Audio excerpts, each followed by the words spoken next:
Sephirot, the 10 branches of the tree of life, Etz Chaim, Keter, crown of infinite light, Kokma, wisdom, Bina, understanding, Chesed, kindness, Gevurah, strength, Tiferet, beauty, balance, Netzach, victory, determination, Hod, glory, surrender.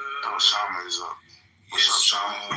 Foundation, will, and Malchut, kingship, realization of the divine plan, which all beings aware of themselves as a part of rather than apart from God. Yeah, comedy. Cipher. The intellect, referring to the 3 highest faculties of neshama, egoic intelligence, Chokmah, Binah, and Da'at, Shekhinah, the presence of God in and around all things. About it.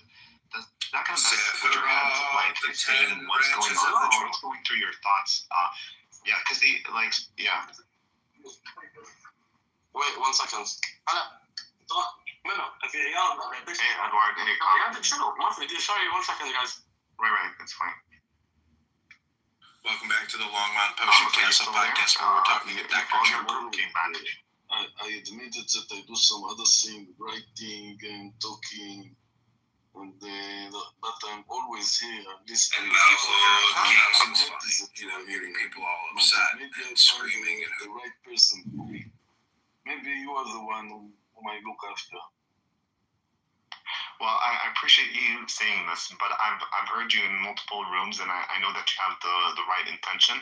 And honestly, all respect to you for having the balls to stand up against all the haters in these spaces, for even talking to Palestinians. So kudos to you. But Amos is an old Zionist. These are the new Zionists. Comedy, are you actually funny, or is it just your name? I do good Amos impersonator. Do not release. Do not release. See, pretty close. Comedy want to be Amos. It's a big honor for me. See. I know what wars you fought in, when you fought, where you fought, and injuries you suffered. I was there with you in the battle. I know where you fought and how bad it was for you. And now you don't want this war for other people because you lived it. You know these things. We need coexistence now. Comedies, tell me what you know about me. You fought in a war to the north. You fought in a war to the south. You fought all these wars, but there's still no coexistence. So why did you fight in those wars? Hey guys. Hey Edward. By the way, you're one of the best. Like, I enjoy listening to you talking when you're speaking. Hey, you're calm. You express yourself good, and you get to the point. So every time you enter, I appreciate it. Excites me. Yeah, like I'm happy to see you in this space. I appreciate it. I do. Unlike Euphoria, who's yelling and screaming. No, I'm just kidding. Euphoria is pretty good. Hey, what's up? Euphoria. I have my days. Sometimes he does have his days. Sometimes I'm like, okay, fine, let's listen. It depends, honestly. If Prince is in the room. But you have never heard Edward. He supports Hamas. He wants Hamas to go into hiding, to come back, to protect in the future. He is a Hamas supporter. Oh, Swifty, how's it going, Swifty? Did you take your medication today? It doesn't sound like. Hey, Shlomi, what's up? Welcome. And hey, Kevin as well. Hey, Edward.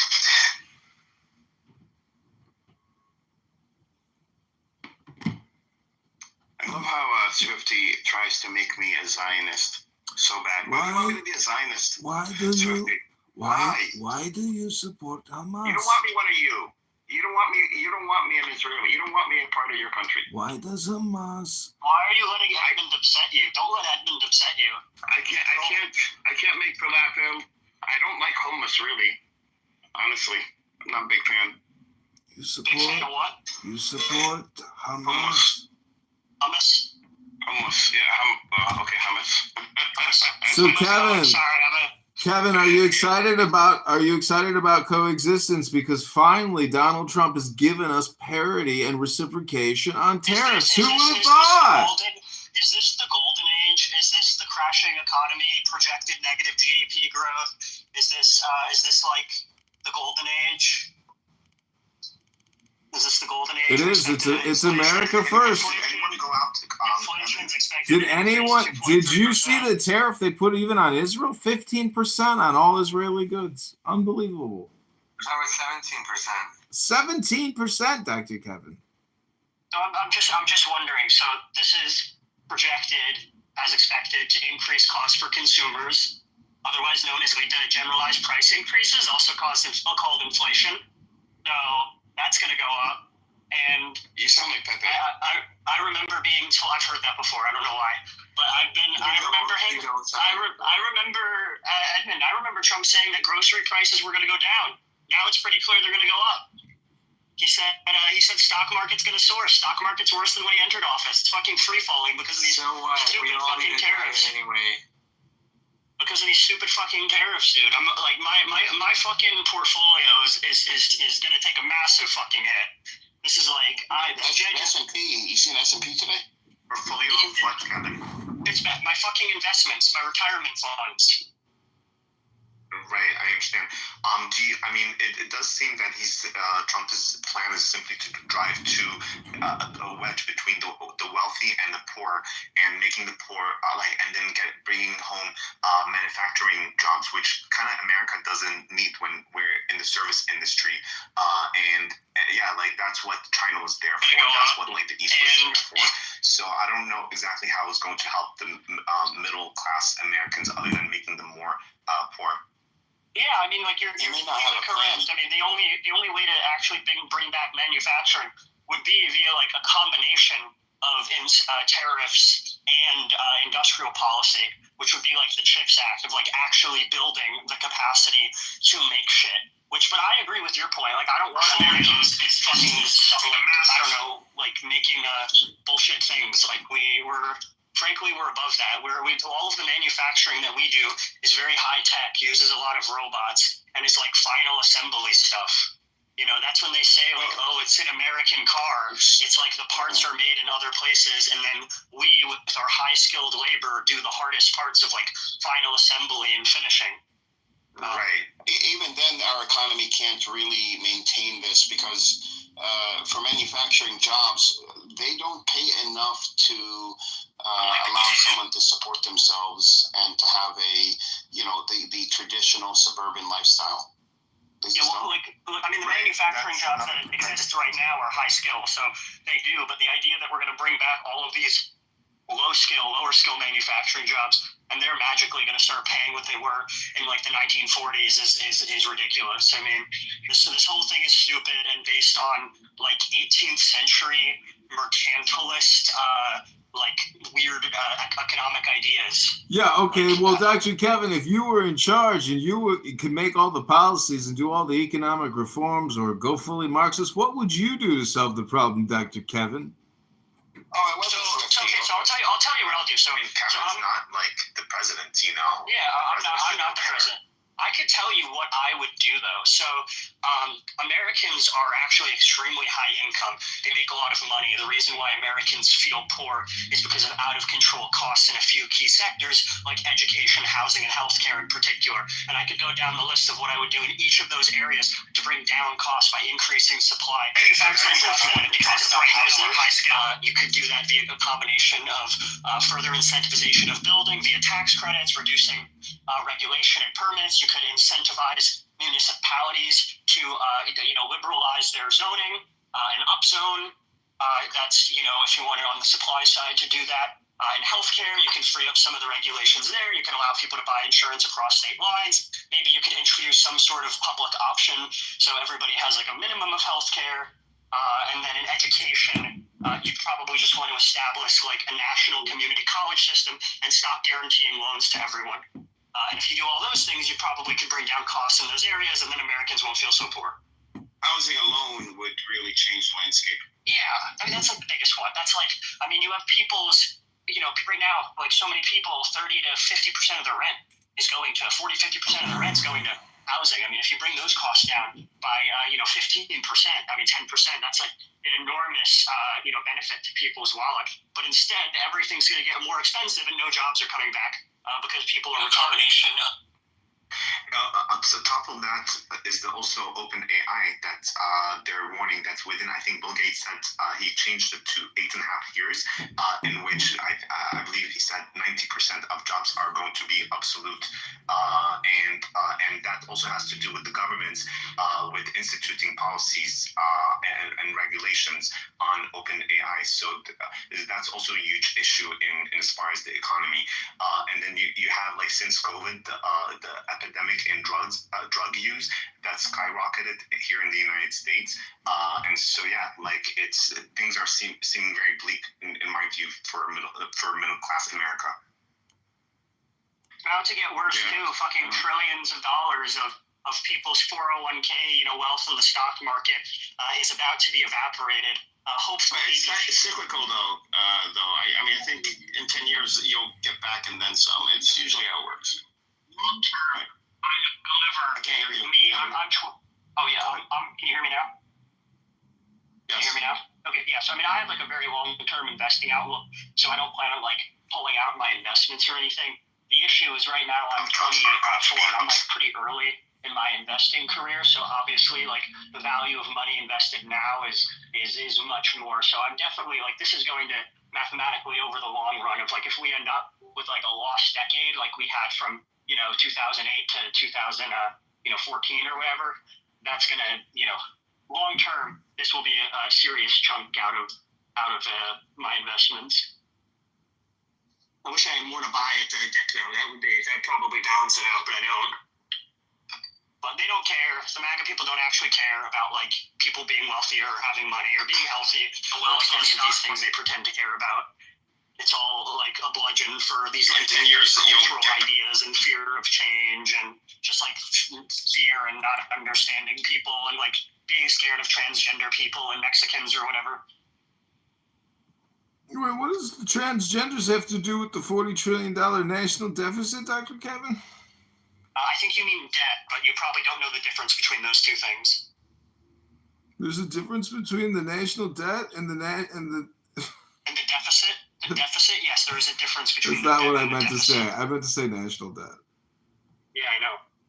Easy to mix those up when you don't understand how. Well, I'm just saying, how can you expect a logical conversation when you say that people who support Donald Trump also don't support transgenders, therefore they're completely wrong in what they're doing? I mean, you're now, is he even here anymore, or he left? Well, but we were listening to your argument. Go ahead. Nothing. He's just a shock jock. I mean, it's a prank call show. It's called the Longmont Potion Castle Podcast.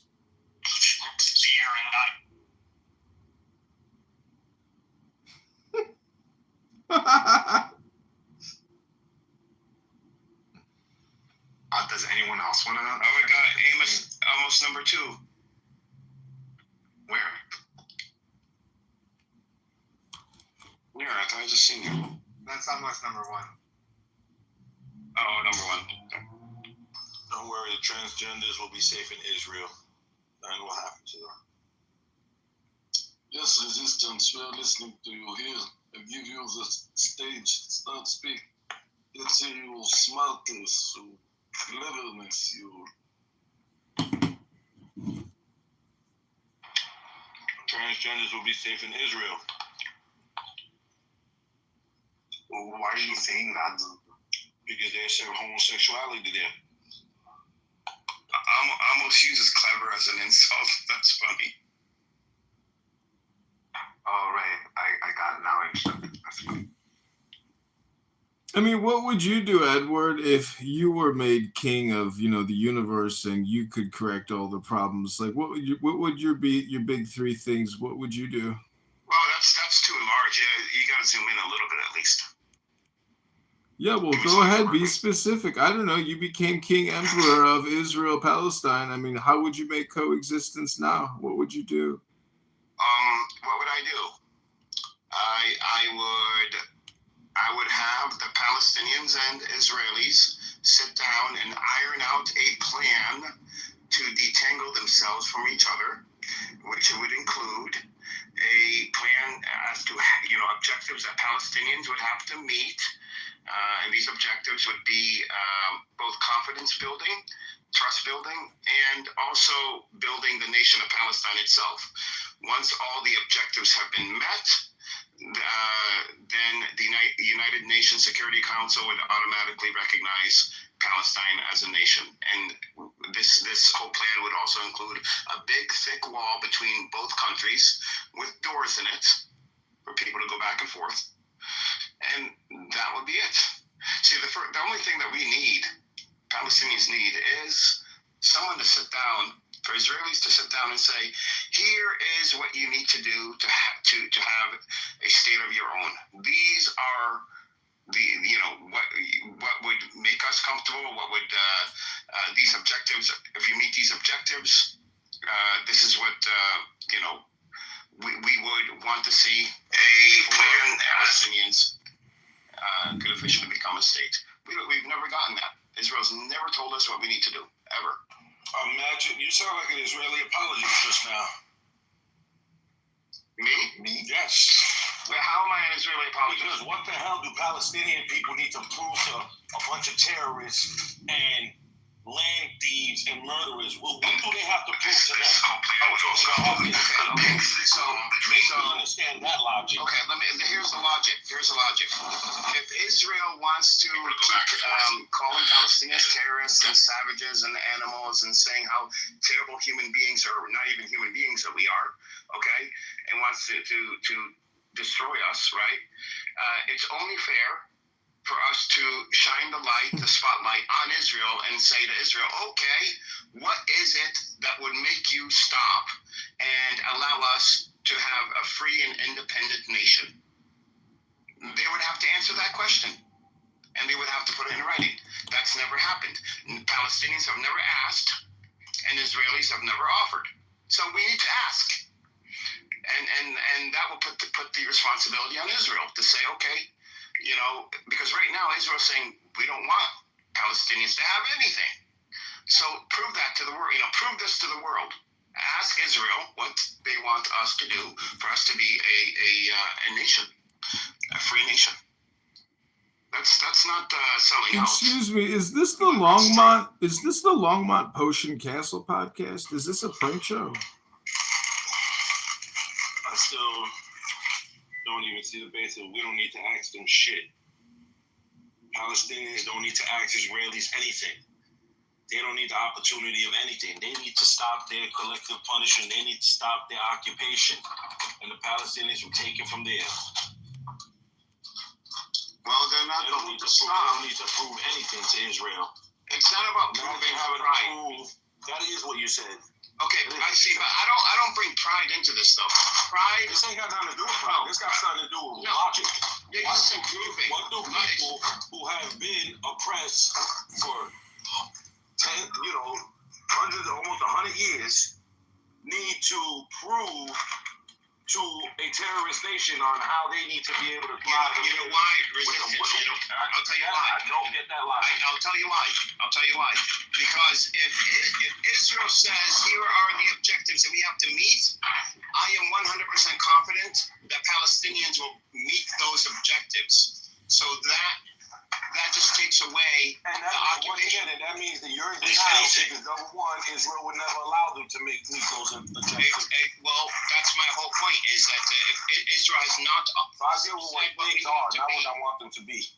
well, that's my whole point, is that Israel has not come out and said, okay, this is what Palestinians should do to be a free and independent nation. And they never will. But we need to actually officially ask, not Israel directly, but through the UN, and to have the UN ask Israel, what is it? And then we negotiate on those terms. we need to bombard Israel with the government or with the nation. They don't want to fight and die anymore. They want to be I agree with Edward on this. I agree with Edward on this. I don't think that the majority of Palestinians are looking for more violence, knowing that the reality on the ground is it's going to come on our heads. That's the first. All there really is violence. What are you talking about? And I understand what you're saying, but nothing about Israel and Palestine makes sense or is logical. Like, I don't think that, like, I do agree that there is no intent. No, what that makes sense is the world stands. Everything else makes all the sense in the world. But I do agree with you. These countries signed, to become the United Nations. They made all these laws after the so-called World War II Holocaust. They all lied. They all took their word back. No country is stopping these people from committing genocide. And here's the way to call them out. This is the way to call them out. I'm tired of talking. Send the bombs. Send the missiles. Potion Castle podcast. I'm tired of having my family killed. I've had cousins already killed. And once again, you don't understand. They're going to keep killing. I don't know how That's why the Israelis need to get bombarded. I don't know how many They're not cousins going to stop. I've had in prison. I'm tired of it. So what we need to do is say to the world, okay, ask Israel what it wants. Ask it what it wants. And they told people what they wanted already. They asked what Israel wanted. Let Israel say, we want genocide. We want Yes, they want ethnic cleansing. They want them out. That's what they said. Let them say, no, They are saying it with their actions. What are you talking about? I don't need to hear no words. No, That's the problem with you people. You like talking. You like the talking. Zachary, legally and officially. Your name? I want to ask Edward about, That's all I want to hear. More talking. what's going on between Israel and Arab. Do you think it's because of Islam or because of Arab culture? That's a little question. It's neither. It's about the people that are oppressed who want their freedom. It's basic. It's very basic. Well, it's like asking South African black South Africans. Is it because you're black? Are you oppressed? Or is it because it was because they were black, they were oppressed? That was why, because they're black. I've seen a phenomenon. What do you mean? But it's asking. Just like the Arabs, they're getting killed over there because they're Muslim. Yeah, but no. He's implying by his question is it's like me saying. I didn't hear no words. Okay, no. Is it because you're black? Is it because you're Christian? What is it? It's one of them. That's what he's trying to imply. It's one of them, and I'm saying it's neither of them. It's not. It's a loaded question. It's not fair. Right. I do believe that there is a bit of a religious component. I don't necessarily agree with Edward. I do believe that there is a religious component to it, even though the issue is not a religious issue. It's not between Christian, Muslim, Jewish. This is a bigger issue. But when we look at organizations, all of those issues, they're all in above. They're all in above. I don't want to send anyone down to the audience. I don't care if you send me down. I don't care. And I am This is incomplete. Let him land. Yeah, you're interrupting a person who actually grew up in East Jerusalem, and I find it extremely difficult. How many Israelis did you ever beat up? How many Israelis did you put in the hospital from doing collective punishment to your people? How many Israelis you ever put your hands on? I'm not defending Arab. I'm not defending Israelis. Let me just land my plane, Zachary. So, but when we look at organizations like Hamas, we cannot look away from the fact that at the root of their indoctrination is Shahada and it's very Islamic principles. That's not something that we can just remove from the equation either. And the same thing with the Jewish. Is it one of the reasons? Let me land the last sentence. And this is exactly also the reason that within the Israeli government we have leadership that looks at today's conflict through the lens of religion, through the lens of 2,000 years text. So religious component is definitely there, but on the ground, I don't think that religion is the main problem. Jews have superiority than Muslims and Christians, and that's how it is. They won in 1948. It became a state called Israel. They had the power, and that's how shit went down basically. As I said, let's finish in one minute. This is our religion. I'm gonna finish in 2 minutes, man. Go ahead. You know, So actually, as I said from the beginning, I'm not defending Arab, I'm defending Israel. But so I've seen a phenomena that I don't have Israeli friends. I don't have it because they are not much, in America. Because I haven't come across Israel. At today's conflict, through the lens of religion, through the lens of 2,000 years, so the religious component is definitely there. But on the ground, I don't think that religion is the main problem. You have superiority than Muslims to Christians, and that's how it is. They won in 1948. I don't know. What is the real Kurds in Palestine? So. It could match. One of them is because of the religion, because of the historical roots, and at the same time, you became the same. You belong to the same race and ethnicity with Arab people. So I don't know why this problem is long-standing and is not going to be solved. At the same time, I have seen another point that some people do not like Israelis because of Zionism. So this is So this could be another reason. Yeah, I'm finished.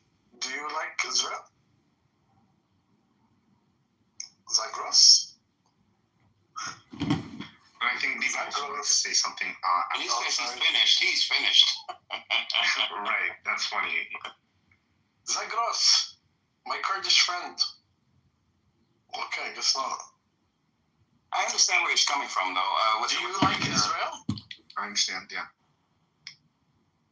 It's not a matter of like or dislike. I don't like, and I like. So this is not a matter of like and dislike. This is politics. So are you in line with the politics of Israel? Israel was very supportive, right, of the creation of Kurdistan, and they were very involved in that, I believe. So, of course, if you're a Kurdish person and you've experienced the discrimination from Arabs, because Arabs, we do have this supremacy thing going on too, and we also have racism within our own communities, and so the Kurdish communities have experienced the brunt of that, unfortunately. So I don't expect them to really like Arabs, and I understand it. Yeah, but he has no reason not to like me, and I don't have a reason not to like him. I'm an Arab and he's a Kurd. Right. I don't think that's the level, right? Yeah, that's what I mean. Even if I like Arab, they don't like me. Why? But that's what I'm trying to tell you, is maybe I don't like you, maybe because you support Israel, if you do. No, I'm not supporting Israel at all. I am not supporting Israel at all. But at the same time, if I like Arab, if I like Arab, they don't like me because they say you are Kurdish. Okay? Well, that's racist as fuck. You should meet other Arabs. Yes, too, by the way. Yeah, that's a good point. You should meet better Arabs. I didn't know that the word Kurdish is an insult. I saw here in Clubhouse, two Iranians, one told the other, it was Yael and Roya, and one told the other, you're Kurdish, and she got really pissed, and then she later explained that it was because she well knew that it was an insult. So even Arabs use every nationality as insult. Actually, was racist. Right. This is not a comment. This is not an Arab thing. This is most cultures have this. With the Kurdish issue, that is an issue. Palestinians, though, we have Kurdish people that Kurdish Palestinians. I have not, and I could be mistaken, I have not heard of any issues between them, between us. But in the Iraq, Syria area, that area there, especially near Iran, people are very tribal, very communal. They stick to what they know, and that's it. So they draw their own artificial lines between each other. Unfortunately, I hope that changes though.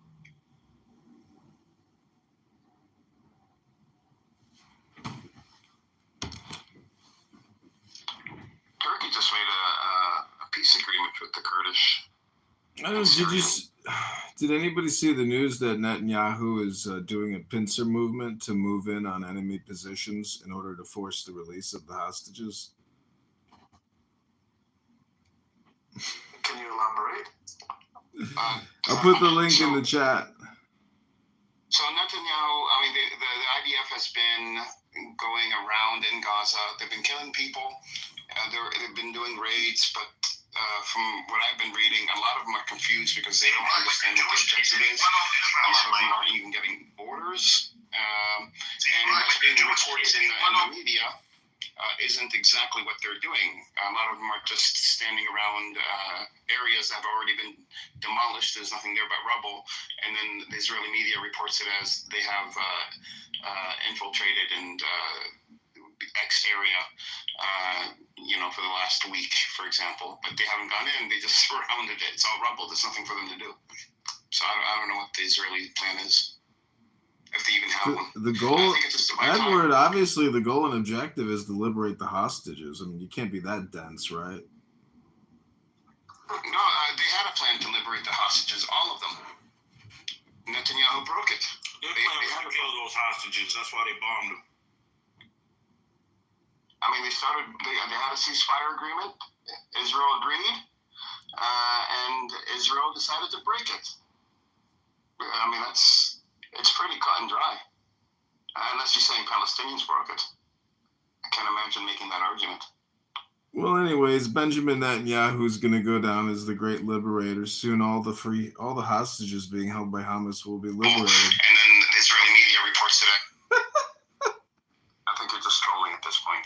I don't think I am. I think their liberation is coming. I don't know if you follow the news, but today is the first day of liberation in this revolution. And these terrorist cocksuckers who violate the law of man. If they even have one. What law? There is no law. Yeah, the law of war. The law of war. When you go to a supernova EDM fest where people are having a good time and enjoying life and you murder all of them, then the law of a tornado of fire goes through your city and wipes you out. It's amazing how that happens. You can't commit war crimes based on what someone else does. There's no law that allows you to do this. It doesn't matter. He's talking about a nice party. It was nothing but a bunch of barbarian animals inside a rave. Drug addicts, homosexual animals. But at the same time, I mean, they got what they deserve. At the same time, I mean, is that coexistence? Have any of you ever been to a concert and enjoyed some music in a nice festival area with some sun and some refreshments? I mean, what kind of a monster are you, Resistance? You're an animal. And you, Edward, you're an animal too. You can't even go enjoy a concert. You're all just a bunch of vomitous creatures, animals, disgusting humans, vile, pernicious, nasty monsters, all of you. Sick, murderous, terrorist scum. My answer would be this, because I have to think about the people who entered that area and did that. Now, if my moms and her sisters and her sister's sisters and her sister's sisters and grandmothers and aunts, children, have been for generations and generations the place slaughtered, raped, killed, I'm doing the same thing. It's just logical to me. Well, that's a pure projection. I mean, it's pure projection. You're just a murderer. And that's why you attack innocent people in the streets, because you're a neurotic psychotic. That's what's going on. You're a sick human being, Resistance. Right for them to do the same exact thing. Exactly. You're sick. You're a sick person. For example, it's the same thing that, because he's saying I'm sick, so that means Winston Churchill, that sick British motherfucker, was no different of a Nazi than Hitler. Why? Because his answer to destroying them after they won the war was to carpet bomb the whole population of Germany. They killed a whole bunch of innocent people. Was that connected to the supernova event? Was that like an auxiliary festival somewhere nearby? He strategies from. It's all connected. That's why he told the senile old bastard Joe Biden Why can I not carpet bomb? Wait, what year did Winston Churchill do this? Like 1999 during the Abraham Accords? Like when was He did this? before the UN. He did this before the UN came about and made these stupid rules. Was it before or after the?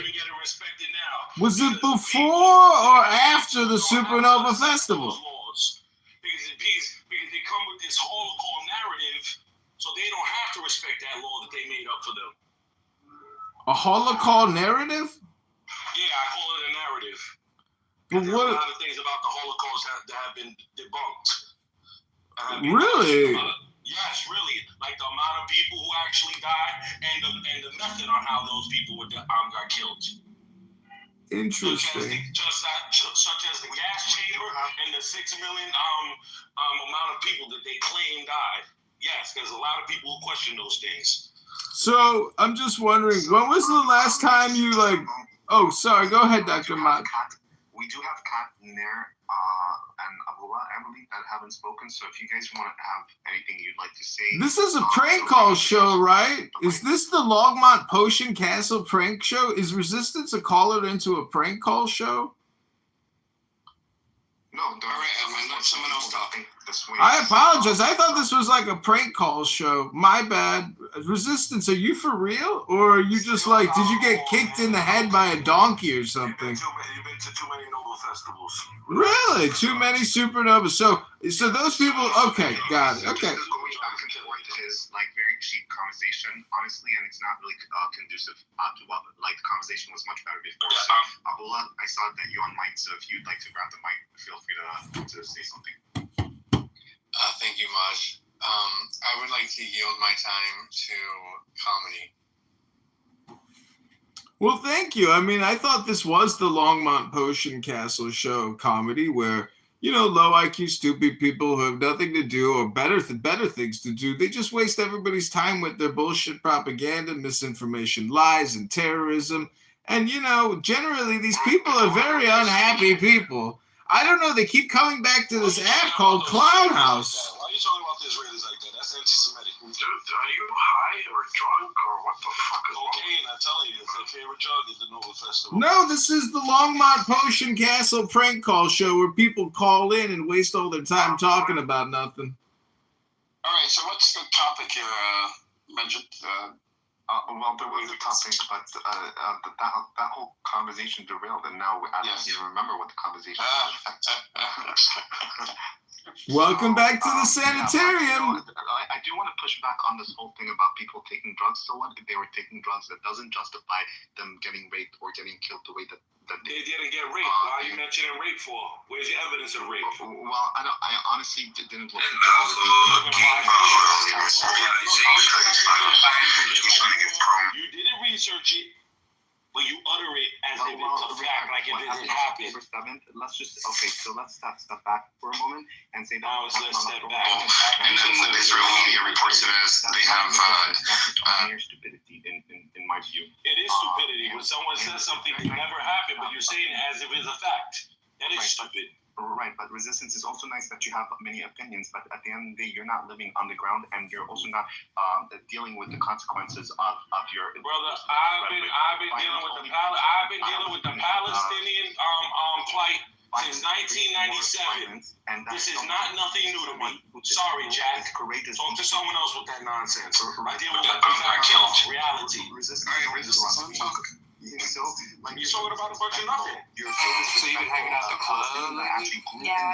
So the Beastie Boys are in town. Yeah, we're a realtor office, so we're going to put them in the room for lunch. What have you done in Palestine? This is my sister. Hi. How many Israelis have you slaughtered? Not something that you would even talk about. Why not? Our parents are hippies. Move on, but this whole rhetoric, you're not seeing the consequences of violence. Breeds more violence, and we need to start preaching some type of peace. And then the Israeli media reports it as they have. Because at the end of the day, it's the people on the ground. And then that looks at today's conflict through the lens of religion, through the lens of 2,000 years. That's still a religious component and stuff. Killing our people. We don't negotiate while they're killing us. That's not Islamic. Islam is out there. It teaches us in Islam, we have something called jihad. Sorry. No, we have intelligence too. Exactly. We don't. And our intelligence will always tell us we don't get peace while people are slaughtering us. Peace only comes when they stop slaughtering. Welcome to the area, and you're also on stage. I should mute everybody, including my mate. My bad. I want everybody to know that I like you as someone from Abu Ghosh. I hope you respect me and come away from that usually in those times. Around 12 o'clock I open rooms. I want be my now take only 2 minutes of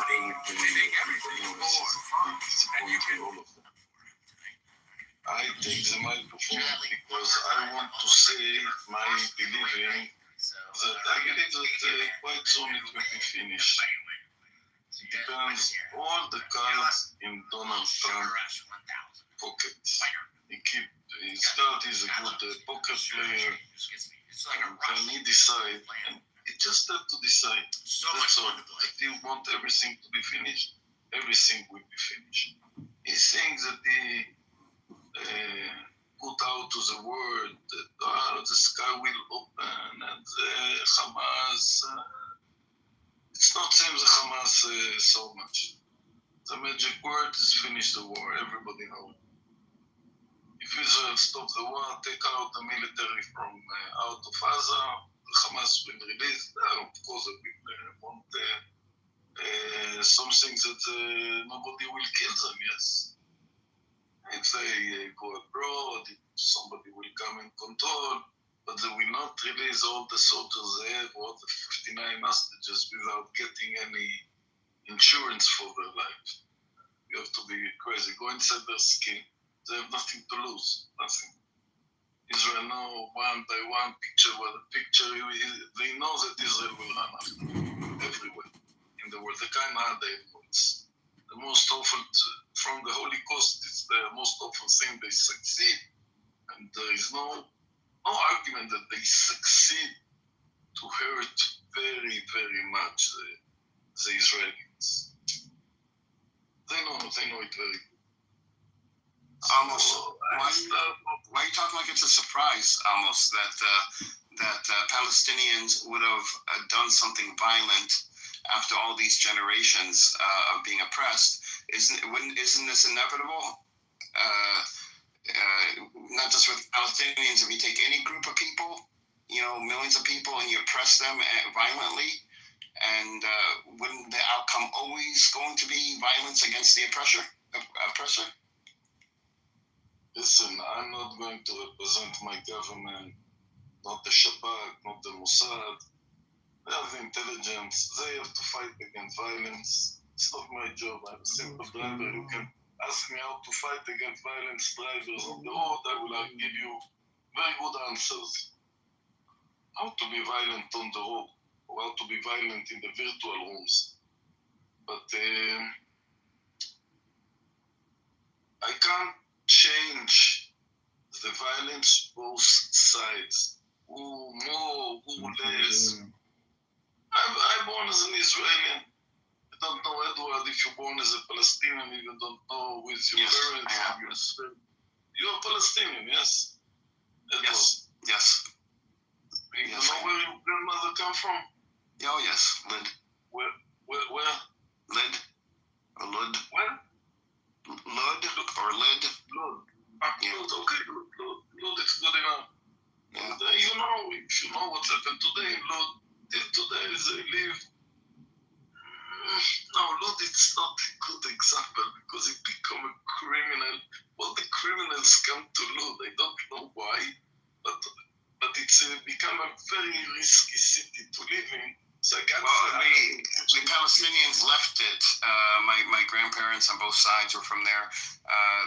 The Nakba, during the Nakba, we left. So it was a vacuum. So after that, I think other elements moved in. I can advise you one thing. You can keep on with your dreams to go back to your house in Lord. Oh, I don't have those dreams. No. is a wall between Israel and Palestine, and Palestinians will have Palestine, and Israel could have Israel. That's it. That's my dream. So we have the same. At least we share the same dream. But that's what I'm saying. We need to ask is Netanyahu if he shares that very real practical dream. Because you talk with me not about the 7th of October, you ask about all the years the Palestinians suffered. So we go back to the old argument, what's happened over the years. I'll say from the Israeli side, they are terrorists. Never look at peace for us. We give them to peace, we get back terrorized. And there is a lot of examples of peace that I can be identified. The best identifier as a bus driver that I'm connected with the Arab people in Israel, those who didn't fight, stay. And the best example, I go to an Arab who bring workers to a hospital. And I told the people, to go, not to raise their Muslim religious, put a carpet and start praying, and I don't want to disturb him, but the people say, yes, go.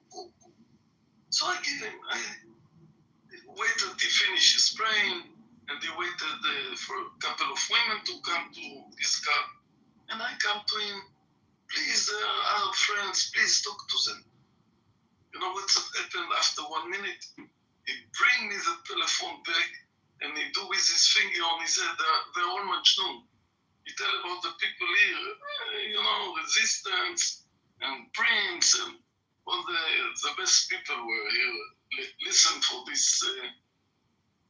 That show what the Israelis are, Arab Israelis, who stay in Furudis, in Bak el-Garbia, in a lot of villages, including Lod, Ramle, Tel Aviv, Jaffa, Haifa, a lot of places living together. 20% of Israel today are Arab, representing in the parliament of Israel with Arab members. Yes, some said that those Arab are cooperate with the Palestinian against Israel.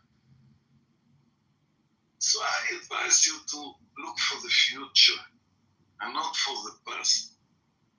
Yes, there is a lot of awful things that Israel do to the Palestinian as well.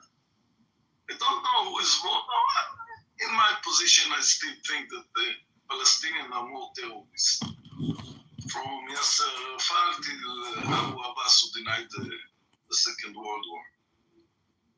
So look for the future. If you want, I tell always, you want to fight. You want to fight against me? I'm leftist. I bring Germany here to the rooms. I'm looking for talking to the Palestinians. I come to Amir's room. But I always say I'm stronger than you, and it's like to me that I'm stronger than you. Otherwise, I wouldn't be here. I was in the seal as you. Anyways, right, indeed, right so slow. Yes, Ash, I don't know you talk. I give you 2 minutes, talk, Ash.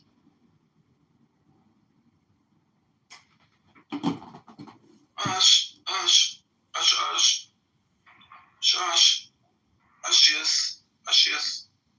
yes. You finally no talk. Your close friends only. Can I be your friend, Ash, yes.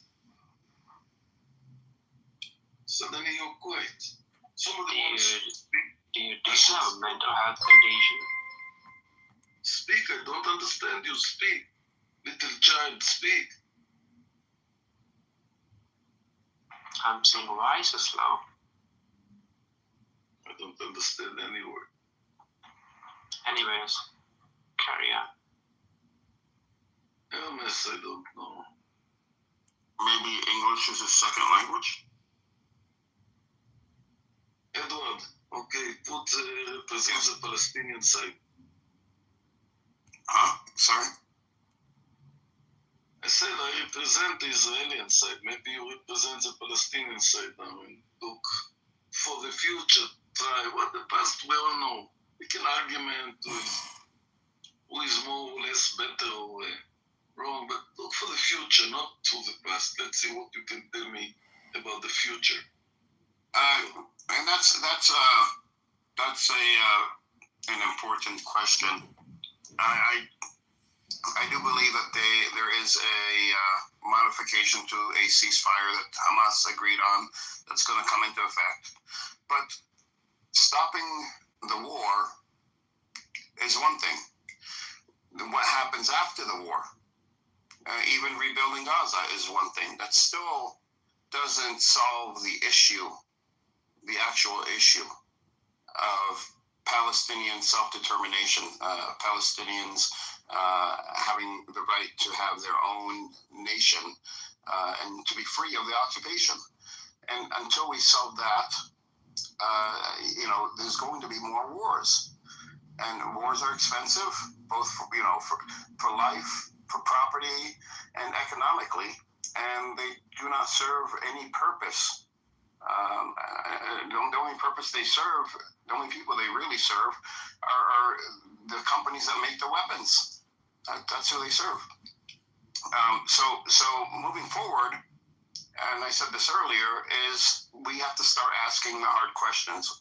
We need to start talking to Israel. To Israelis, Palestinian leadership needs to talk to the Israeli leadership, and I believe it should go through the UN, so everything is mediated by international law. And we as Palestinians need to ask the question: okay, Israel, what is it going to take to end this, to end everything?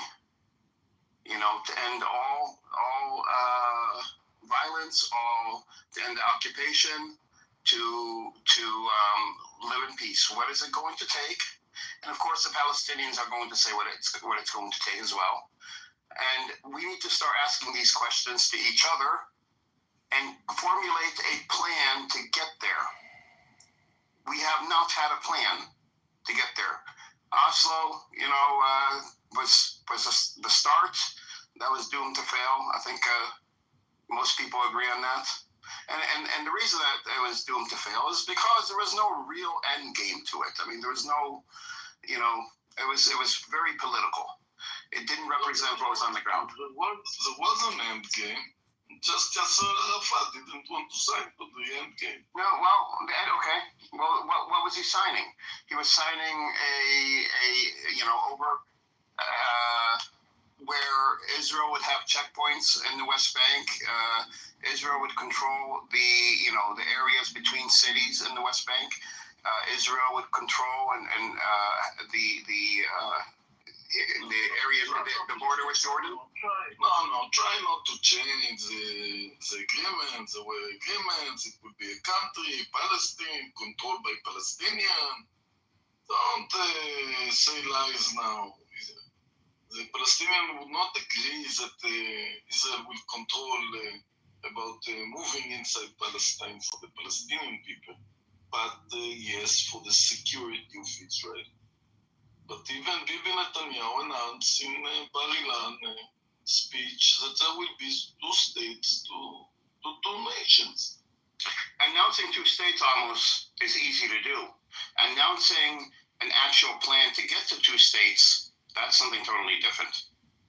That's the question that needs to be asked, and we need to start now.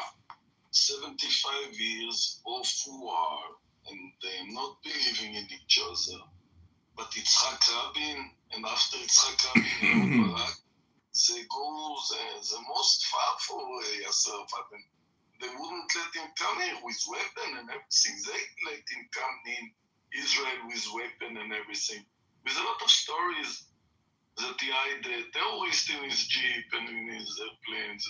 There are a lot of stories that among the Israelis about how Yasser Arafat cheats the Israelis, and they knew everything they knew. But still, Yitzhak Rabin and Shimon Peres that time says that the peace agreement is more strong than everything else. But the agreement wasn't for a free Palestinian nation. At the end of the day, Palestinians would not have been free. Even though they told the public, one thing, the agreement itself said something different. Unfortunately, and this is in the 90s and 2000s. We're talking about today. Today everything should be out in the open. Today it's much more complicated. No, it's not from the Palestinian side.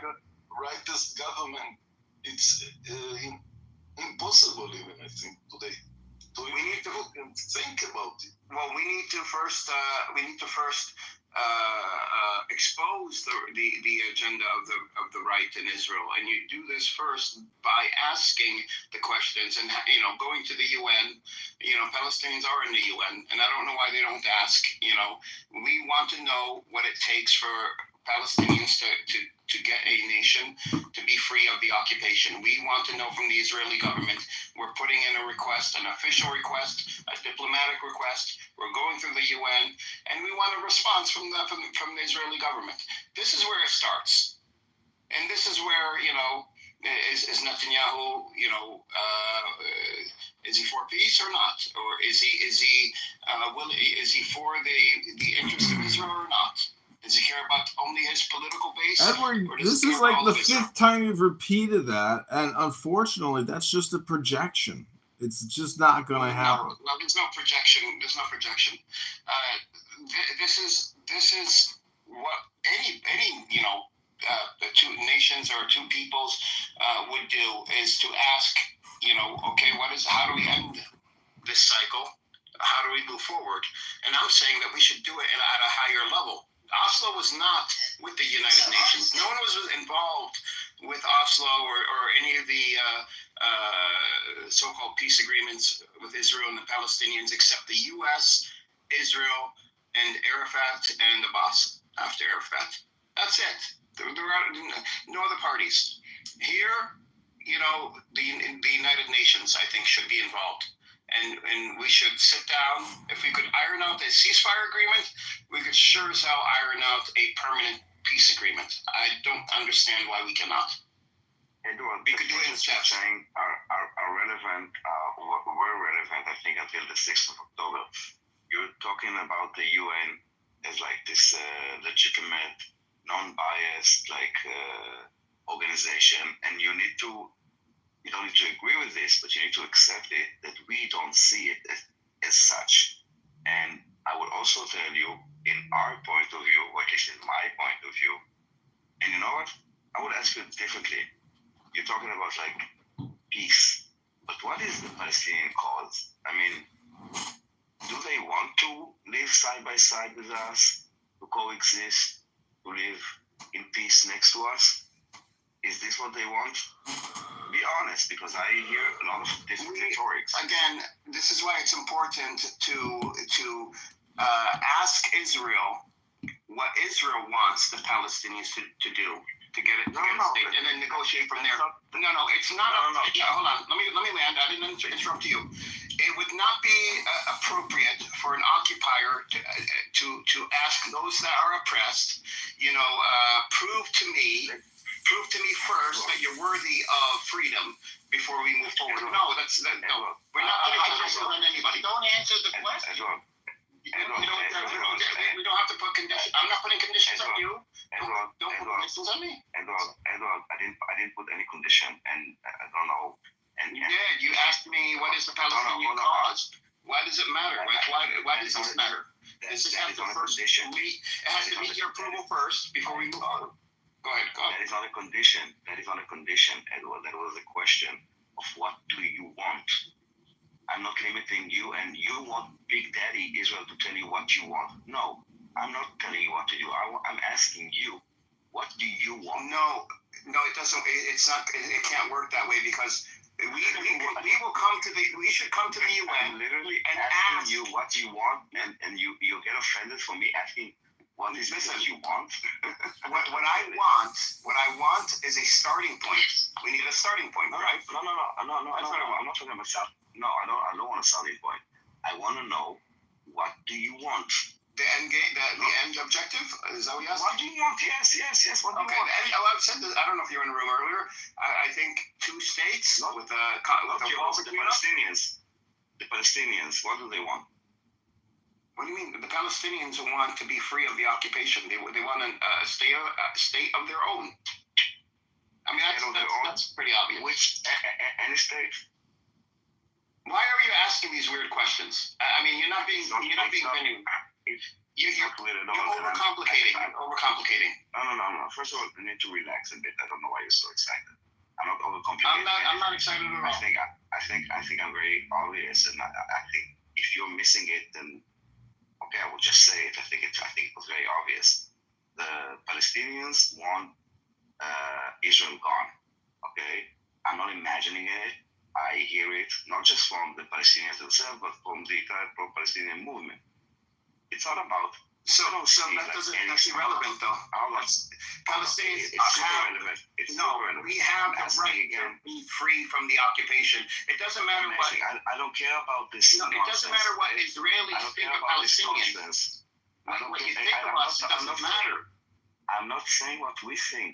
Again, I'm asking you what you want. You're not even listening to me. You asked and I gave you a response, and then you said it's not good enough, so you made up your own response. Wow, let's restart, okay? Let's restart, okay? I'm asking you now, and forget about everything that was said until now, okay? What do the Palestinians want? What is the cause? Daniel, I've already answered the questions. Palestinians want to be free of the occupation and want their own state. They don't want to destroy Israel. They've made that clear many times, multiple times. Not just. They did not. Yes, they did. If it did not meet your approval, that's on you. But the next step, or the first step, I should say, is for Israel to say, what would it take for Palestinians to have? No. I want to. From the river to the sea. No. It's from the river to the sea. Listen, the first step is for Palestinians to say to Israel, what is it that you want? Okay? What objectives do we have to meet? I will tell you, we want to negotiate. So I will tell you. No, that's too broad. That's too broad. That is not. It has to be a plan. No, Edward. It has to be a plan. Don't ask a question and expect an answer. Deal with the answer, okay? We want to live in peace and security. That's what we want. Okay, that's fine as a general answer. That's fine as a general answer. But if I ask you, what is it going to take for Palestinians to have a nation? Then answer that question. Whatever you want, as long as my demands that we want to live in safety and security are met. Now bring me a proposal that would guarantee that we would live in safety and security.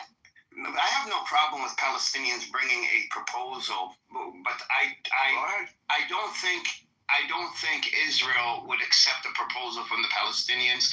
I think Israel would. Don't already decide for us that we will, like, you imagine a proposal that doesn't exist and you already decide that Israel reject it. So I'm going to put this on Israel. I'm going to keep I understand because I'm going to say Israel. What does Israel want? And then we can work. Israel.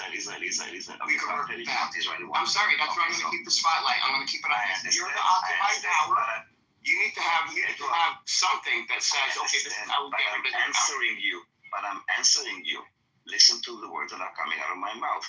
What Israel wants is to live in safety and security. Now that's what Palestinians want. Period. There you go. Amazing. That doesn't get us anywhere. Amazing. So let's understand why it didn't happen until now. All the way from. Of course, this is where we're leading into. It's all Palestinians' fault. Of course. This is what happens. This is a cycle. The cycle is always getting back to, okay, Palestinians, you're terrible people. This is why we are occupying you. No. I think Israelis need to take a hard look at themselves. You cannot call yourself an enlightened people at the same time that you are occupying millions of people. Life doesn't work that way. Stop with this, with all those. Stop your condescension. You're not above me, Daniel. I know because you're occupying Palestinians, you feel like you're above them, but you're not. You're not. Amazing. Okay, I don't give a fuck about this nonsense occupation. What we want is to live in safety and security. If you do not accept, You're this the lifestyle, occupier. You couldn't live in Yes, of safety and course. security. Okay, you Listen, couldn't live in we will safety do and whatever- security in 76 years. You couldn't find safety and Edward, security. Then you're Edward, doing something Edward, wrong. We would do. We would do whatever it needs to be done in order to guarantee our safety and security. Now, you don't want checkpoints. You don't want a blockade. You don't want a war in Gaza. Amazing. Oh Easy, my God. Easy. You're delusional. Easy. You're delusional. 76 years you have not had security or safety, and so what you have done has not Why? worked. So Why? try No. something new. Listen. Find I don't another know. way. Look at Maybe Israel and look at if I were Israeli, I would first start taking responsibility for my own actions. And Palestinian is telling Well, me to take okay, so, responsibility. Edward, I got a Oh my question. God. And Palestinian is telling me to take accountability. Exactly, I know. It's insane that you should be taking accountability and responsibility, but your nation needs to take responsibility and accountability for their actions, just like Palestinians take responsibility and accountability for their actions. You have to do the same. When? Give me examples. When did Palestinians take responsibility and accountability? We have tradition. When? Give me an example of something that we have not taken responsibility for. Like what? Like what? Everything that happens to you. Listen. Everything that happens. Just said. Everything that happens. We don't take responsibility. Edward, We take responsibility for our actions. I will give you an example of something that we took responsibility for, and then you will give me an example, okay? So, for example, when the IDF killed those 3 hostages, immediately they took responsibility and accountability. They admitted it, and I will give you a more example if you want. But first, you give me an example where. Sorry, repeat it. I heard IDF and hostages. When the IDF killed 3 hostages by mistake. We took responsibility. Okay, We took so- accountability. Now okay. you. Okay, so Hamas said publicly that the October 7th didn't go according to their plans. Things did go wrong. If there were anything that happened that shouldn't have happened, they will do a full investigation after the war is over, and they will hold those people accountable. That's what they said. So that's recent. My case. I think I'll rest my case. Whoever has Okay, you rest your case. I would appreciate it if you rest the case, because it's not you that is making these decisions in Israel. You're not being honest with yourself, so you can't really. I can't really argue with you.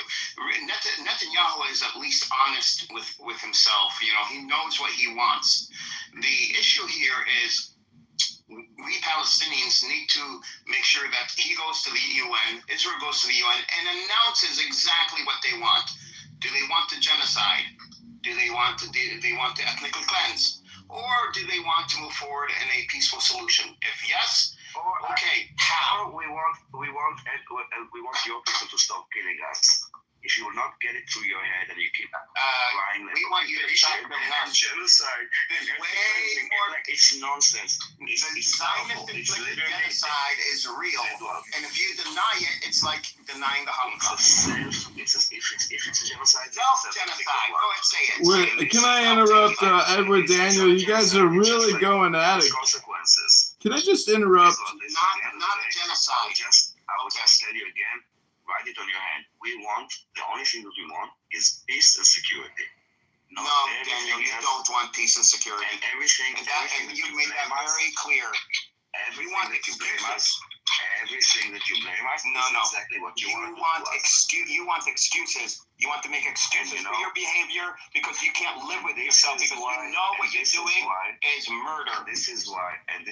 Palestinians do not want to be occupied by you. You need to understand you this. have to be. You have to be until you learn to behave. All right. No. It doesn't work that way. We're not children. We're not your children to raise us. Yes, you This is the Jewish supremacy that everyone talks about. For you. I want everybody to hear this. I want everybody to hear the Jewish supremacy here. how Jews. Excuse me, Edward. I just want to cite a statistic. You guys have really been going at it, quite a bit.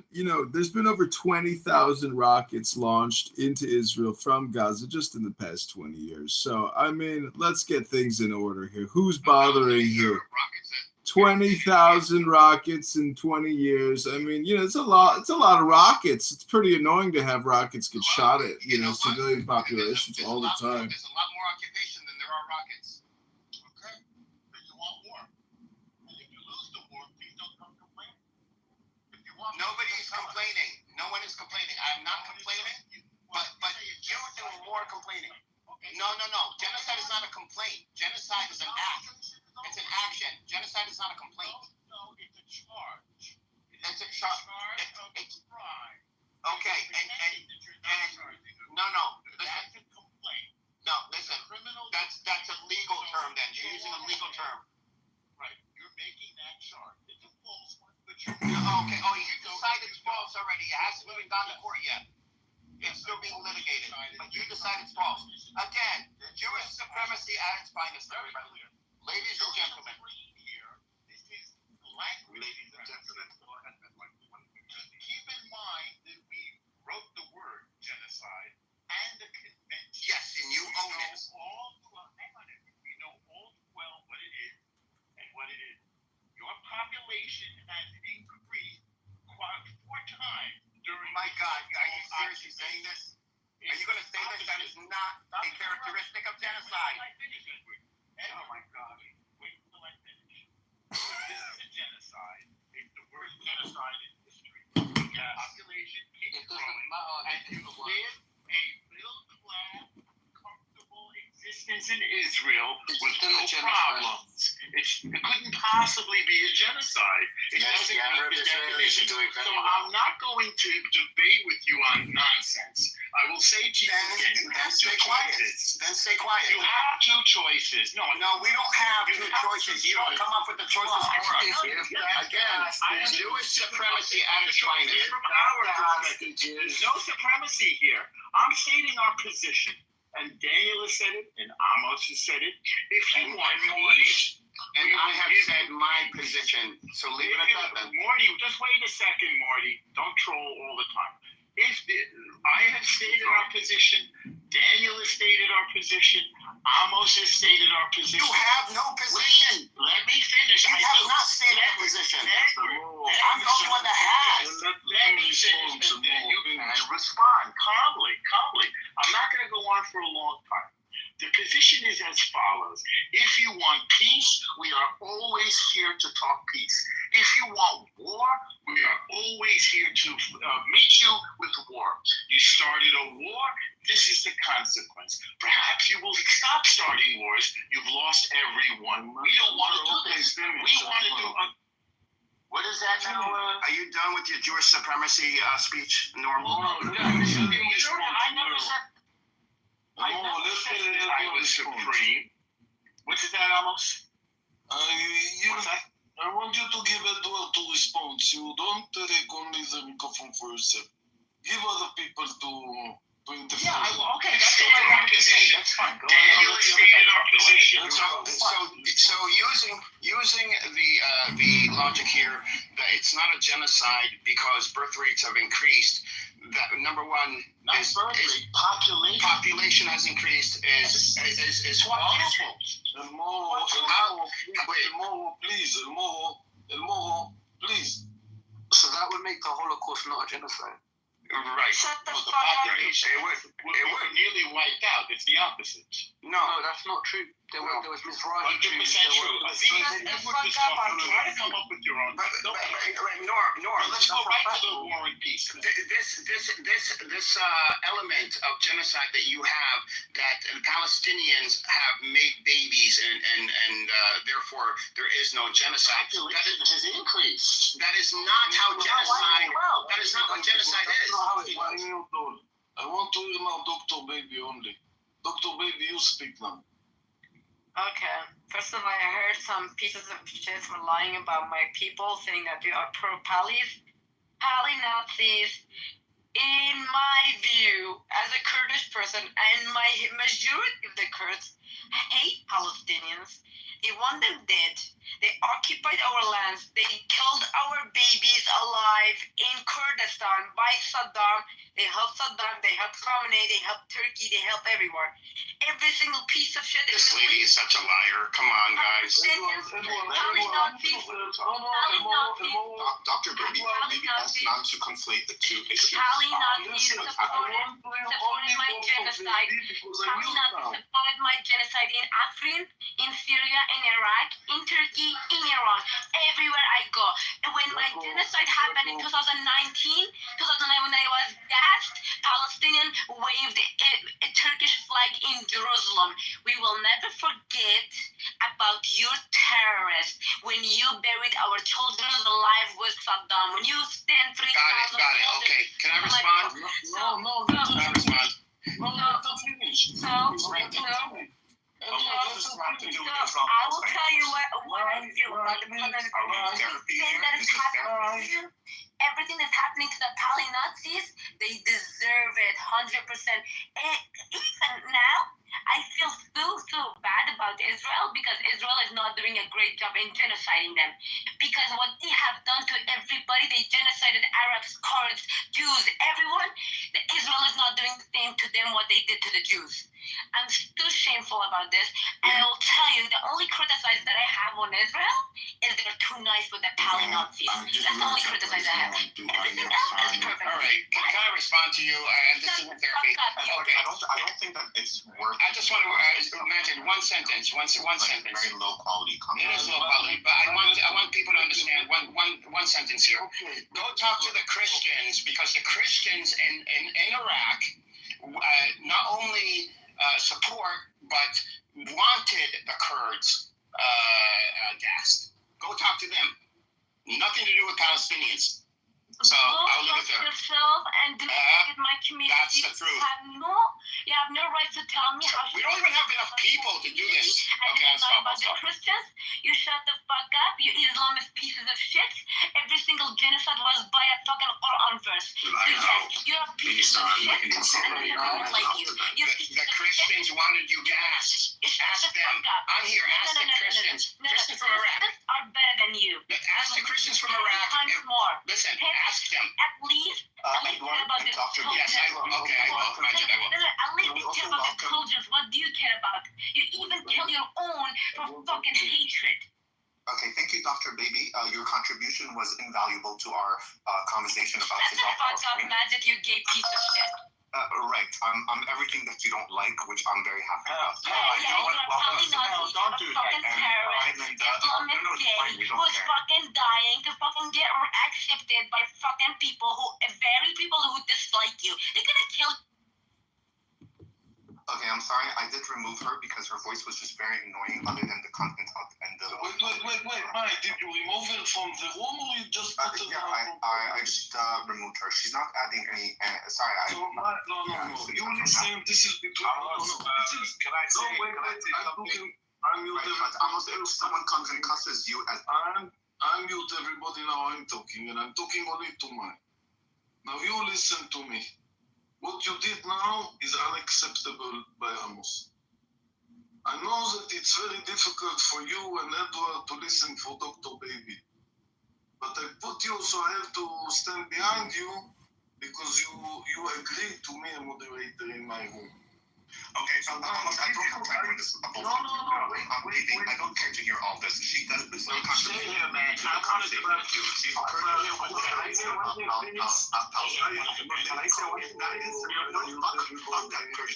Listen. I'm mute everybody. Fuck off. I don't care to hear her bullshit. Let me say one thing. I'm gonna leave with my moderating style. I'm finishing about my moderating stuff. I said I want the microphone. Okay, so you get one microphone. I said I want the microphone. When I said I want the microphone, I get the microphone. And I changed the room to remove from audience. It's enough. You don't have to remove from the room. Because when you remove her from the room, she can't come back.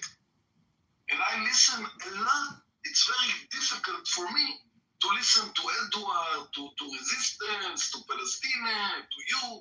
It's also very difficult for me. Yes, she said very difficult things. But because you're green, it's not give you the power to remove her from the room, even if it's difficult for you. Even if she said rubbish, everybody will talk in my room. The most rubbish she will talk. Hi, Dr. Amos, I'd like to read from Hamas's charter where they explicitly enshrined their mission, where Hamas says, Israel will exist and will continue to exist until Islam will obliterate it just as it obliterated others before. How do you explain that in the Islamic charter of Hamas? Amos was saying something to me, and I would like to have an opportunity to respond, and then you can come back up. This is not you spoke, and I didn't have a chance to respond. I would like to, because you're painting this as a picture of me just having removed someone who was giving her opinion and me not liking her opinion. There's a very big difference between liking an opinion and her continually interrupting me with the moment that I wanted to respond by calling me a faggot and by saying all these things. There has to be a certain standard if we want to have a genuine conversation, and she was not adding value into the conversation. She's from Kurdistan. She has hatred in her heart. She has nothing to contribute to the conversation. So yeah, I did remove her, and quite frankly, that bitch, her voice was very annoying. First, I respect you, and I will, even if I don't agree with you, I will stand behind you. That's first. Second, I'm asking you to change the room. That's what I did before you removed her. Because when you remove her from the room, she cannot come back. When you remove this, I don't remember his name, so you put him down from the audience, and it's okay to put down this comedy. Comedy is also interfering me a lot. So just remove him and don't let him back. You very easy let him back. Right, I just put her down instead. You're right. Smooth just left now. I wanted to give him the opportunity to speak, and he left. Smooth is a very intelligent Palestinian, and he just arrived and he just left. So, okay, keep on with your discussion. Amos, I just want to say for you and Madge that she shouldn't attack his identity, and the gay remark, I think, was out of pocket. And I don't know if you heard it, and I would just say to you, Madge, you should maybe just tell her to not make a personal attack. That's all I wanted to say. You didn't hear Shuki, and I didn't remove Shuki when he came here and started singing Amos Benzona. So okay, but between Jews it's one thing, but for somebody to call somebody this about their identity, I think is not good. Yeah, I mean, the space is also a mess. So I do understand almost what she's saying, and I do apologize. I won't remove anyone from the room, maybe send down to the audience, considering this is your room. Yeah, I mean, obviously, you know, my finger... Just remove from the audience. So if somebody comes to interfere, you will interfere down there on the audience, so you can't interfere as speaking here. So easy, so simple. But when you remove from the room, she cannot come back anymore.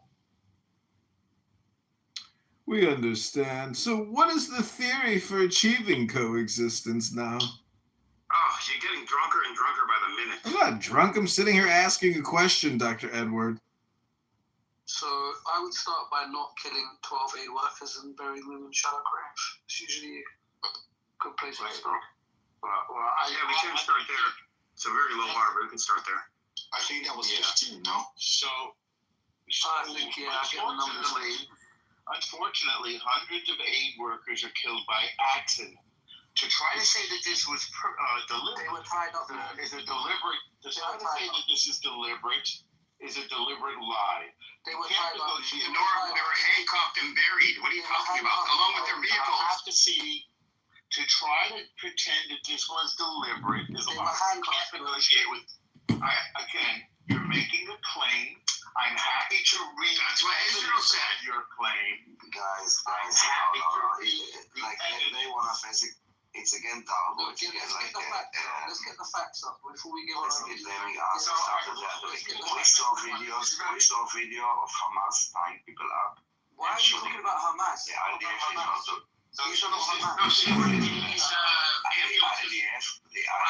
not flying. Five ambulances, one fire truck, and a UN car, and all of them were bombed. And who was in the car? And who was in the car? Buried. Why did you bury the whole Why were they thing? buried? Why were they We buried? didn't bury it. Yes, it was buried. They were buried. Who said it? Yeah. You're not going to win based on Why would Israel bury it? Like, Exactly. you don't even use your head, okay? When you do something wrong, you usually try to bury it. Every day you bring a new story that is like. No, but there is a new story every day. That's the No one is checking it. Yes, there's a new story. I can make 5 a day. No, we're not making them up. There are people that discover under the ground. No, they're all stories No, I coming didn't from come up Hamas with this headline. being This is real. echoed over and over. We'll check on your Hamas stories. Let's get the facts. No, let's find crimes of Israel. Let's find an Israeli. There's no point in bringing it up, That's Aziz. not. You made no silly charge. This is what No, but they were tied up. Aziz, I'm sorry. No point in addressing You those made 2 your point. points. You made your point. Thank you, Aziz. Well, you haven't proved. You haven't Now let's justified move it. on. You need to do your No, job. you haven't provided any evidence. You're just making sure. Well, that's why I said I If think we're going to have a it's conversation, let's So the IDF let's not make shit up. No, So I the will IDF be evidence. the IDF is an evil army, and you should probably release the house just a Yeah, minute. this is what Otherwise, you no, call we are gaslighting, right? This is what we are very evil. we're getting Well, to the no, no. we're getting to the No, no, I agree with you. In charge, and I agree with you. Now let's get back to I agree with you. We are so And Daniel, do you assume that Palestinians are going to have favorable perspective towards the IDF? Could it be that the IDF is protection for Israelis and for Palestinians they're actually considered a terrorist organization? I mean, two simultaneously. No, it's not true. I'm not arguing. I'm genuinely asking you a question. They could have their own opinion. It doesn't like listen. It's complete. The entire Palestinian tactic is inversion. Okay, calling the IDF is terrorist organization is like it's laughable. Okay, and the only reason that they're saying it is to cause this like there's both sides. Oh, so they want to do terrorists. Let me finish. They say we are terrorists. They say we are terrorists. It's like it's like opinion based. No, it's not opinion based. It's like this is like the insanity. You can think it, you can be brainwashed to it. So Hamas killed the 15. I think let him finish. I don't know who killed him. I don't know who killed what killed. We don't have real information coming from Gaza apart from Hamas. And now that even when there were now demonstrations against Hamas wasn't executed those people. These demonstrations don't even mention the Jazeera. It's like you're being gaslight. You're in a mirror world. And you know it, like you do see the cracks of things that don't make sense. I don't know why you guys ignore it. Like it's all there. It's political all the time. They're political all the time. I do hear Palestinians saying exactly the same thing, and it's like the other way around. Like, so I don't know. Someone is not. Yes, I know. But the question is where. you want to talk about gaslighting? I just put the article. It's very easy much. You have one society that has free press, freedom of speech, freedom of protest, and one society that doesn't. It is why there were protests and people are being executed. You don't have free press in Israel. What are you talking about? You're currently under a military censorship. What do you mean? Haaretz was censored by the government. What are you talking about? Edward, please relax. I mean, I used to respect you, but I'm not looking for your respect, Daniel. You don't have to respect me. Just don't kill me. you have nothing. They're not allowed to give away details of tactics and operational details, but they are very critical. Israel is not a democratic nation. That's obvious to the world. The dressing game is nonsense. Like all these. I know. The Palestinians are not human beings. I know, Daniel. I think Again, it's in your head. It's like it's you're living in a. No, but these are the kinds of things you say, Daniel. You say that they want war, they don't want peace. No, he didn't say that. It's just based on their behavior. Norm says he doesn't say anything. Aziz, forget what I said, okay? What do the Palestinians want? Do you even know what the Palestinians No, want? listen. So Can you tell me what is from the river to the sea? Right. What is from the river to the sea? Confusion is coming from because there is. I'm not confused. I'm not. Maj, with all due respect, Okay, not confusion. Let's say your perspectives. My apologies. I understand where your perspective is coming from because there is such representation among the Palestinian society that is speaking and acting in the way that you think. But what you're not realizing is all the millions who are actually silent because they are being silenced either because of there are multiple reasons why they're being silenced, and that's exactly what the issue is. Many families are also aware. I'm sorry. Why are they silenced? I mean, there's an entire mechanism that silences Palestinians, which is a whole conversation on its own. Maybe we'll get into, but what I'm trying to get to is that you're painting Palestinians all with one white brush, and I do think that many more Palestinians want the same thing that you want, which is peace and to just live and to have dignity in living. So not everyone's ideologically driven. No, it's a bit more complicated than this. But first of all, of course, you're right, okay? There are Palestinians, I haven't met them, okay? So there are those. The problem is, first of all, they are not being silent. Like you could say, as I claimed that in Gaza, yes, you don't have freedom of speech, but there are millions of Palestinians in the world, or the pro-Palestinian movement, they are not oppressed. They could speak out, and they choose not to.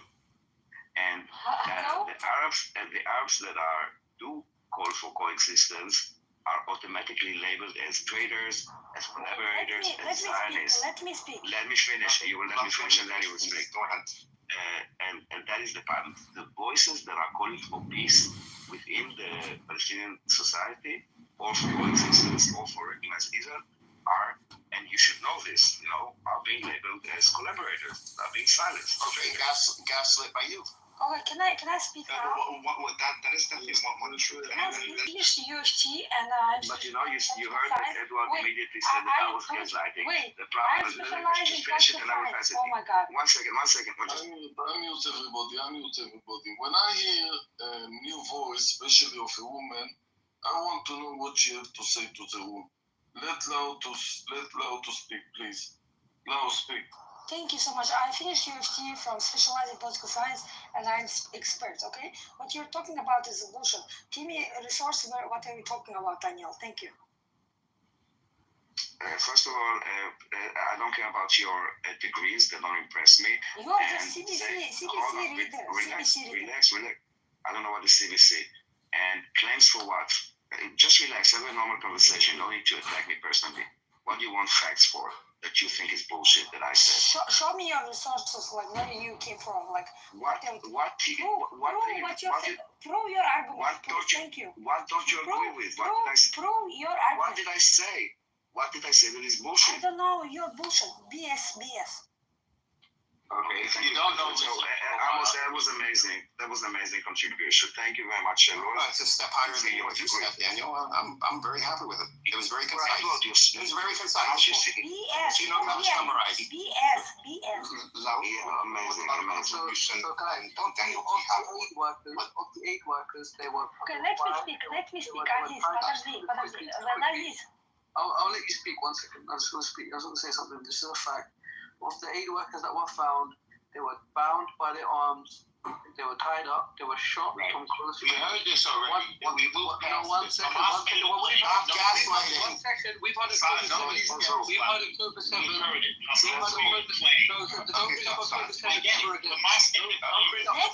Let me. 1 second. Was the ammunition really ammunition? Switzerland also commented on. We're going to definitely get back to you. It's a very interesting point what you're making, but let Laos just finish her comments as well. Okay, I did research. Yeah, thank you. I did research, and UN promised Palestinians some land. And anyways, what I wanted to say is that UN basically promised something, okay? And because of UN promises, Palestinians and Israeli fighting right now because of UN. And what I wanted to say is, my point is that UN is not taking their responsibility, and they need to solve this problem, because otherwise this Palestinian Israeli keep fighting. The UN created this problem. Yeah, I don't want to hear yeah. about October 7th again, because we've had it before, because obviously we're not to talk about things we've had. UN has created So this don't bring shit. that up ever again. Thank you. UN created this case. Disgusting, man. Excuse me, patriarchy, блядь. You're welcome. Let me speak. You can definitely Let me finish. Let me finish. Okay. What I wanted to say is that UN created this chaos. UN need to solve this problem. Otherwise, this issue keep going. But the UN wants to keep this issue going. This is why they created the issue. UN promised Israeli to land, and they borrowed this land from Palestinians, Israel and now did they not keep promise anything. fighting. Wait, is No, they that's not promised? what happened, man. The UN, who told you Okay, this can history? Where did you read this history? can someone speak up, please? Thank you. Where did you read this history that the UN gave Israel the land? From University of Toronto. Thank you. Oh, wow. Okay, so Wow. that's really not what happened. Okay, scholarly article says, academic article says, UN promised Israeli land, and because of that land, Palestinian. But wait 1 second. Palestinians are fighting because they think that their Can land. you put a link in the chat to this scholarly article? Just check. Just check UN. Universities. Can you put a link? Just check. Put a link? Just Jacob. Right, so Klaus, if you find a link from a credible source, I'm happy to put it to pin it. But wait. Yes, sure, I will do that. 1 second. So meanwhile, maybe we can go circle back to what Aziz was saying earlier, and then you can find the link, and if it's a credible source, we'll put it as a pin. And welcome to Various as well. Yeah, we heard about this propaganda story. We're talking bigger picture here about what the resolution. And the Israeli side is saying we want peace, and now we're waiting to hear what the Palestinian side wants. The Palestinian side wants that we decide for them, but also that they are not our children. All I have to say is, if you look at Israel, you'll see throughout the world there'll be Israelis arguing on what's the best way to do it. There'll be like the peaceniks. They want Israel out of Gaza. They'll have the ones that want the more extreme. They'll have the in between. Everybody has different opinions, and in Israel you're allowed to say all of them. You're allowed to protest, thousands of protests. But what I am seeing from the Palestinian side is almost like very monolithic when it comes to this area. It's like this extreme, like we may not like H group, but this is our only option, and we want them to continue fighting. And there's no talk about peace or giving up. I mean, that's basically what I've been saying. And when you have everybody everybody's trying to be more extreme than the rest. And the second somebody tries to somehow be more moderate, everybody I've seen it on social media. Everybody just basically ostracized them. So how can you negotiate with people like that? Look at the charter. Look at what it says. It is an Islamic, war, and it's insane. I mean, if you actually read the documentation on what Hamas stands for as a political movement, I mean, this is just a superficial conversation that doesn't have any details. That's the unfortunate thing about Clown House.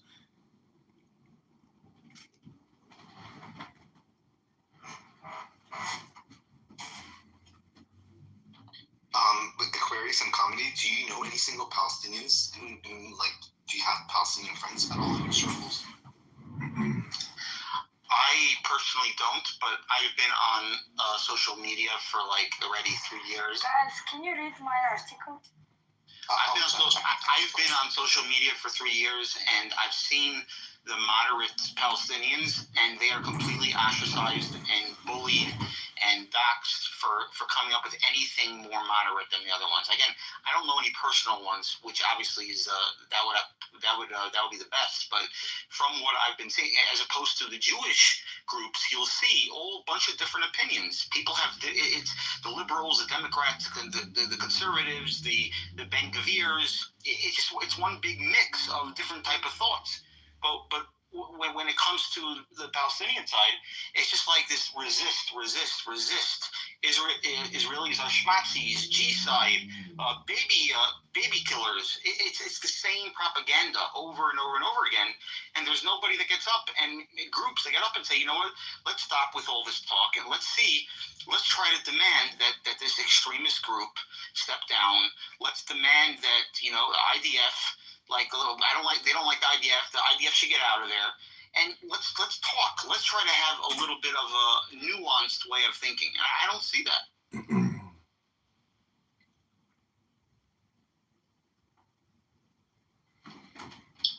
So who is a Palestinian leader right now that's offering peace out of curiosity? Or is there such a person? Anybody? Please.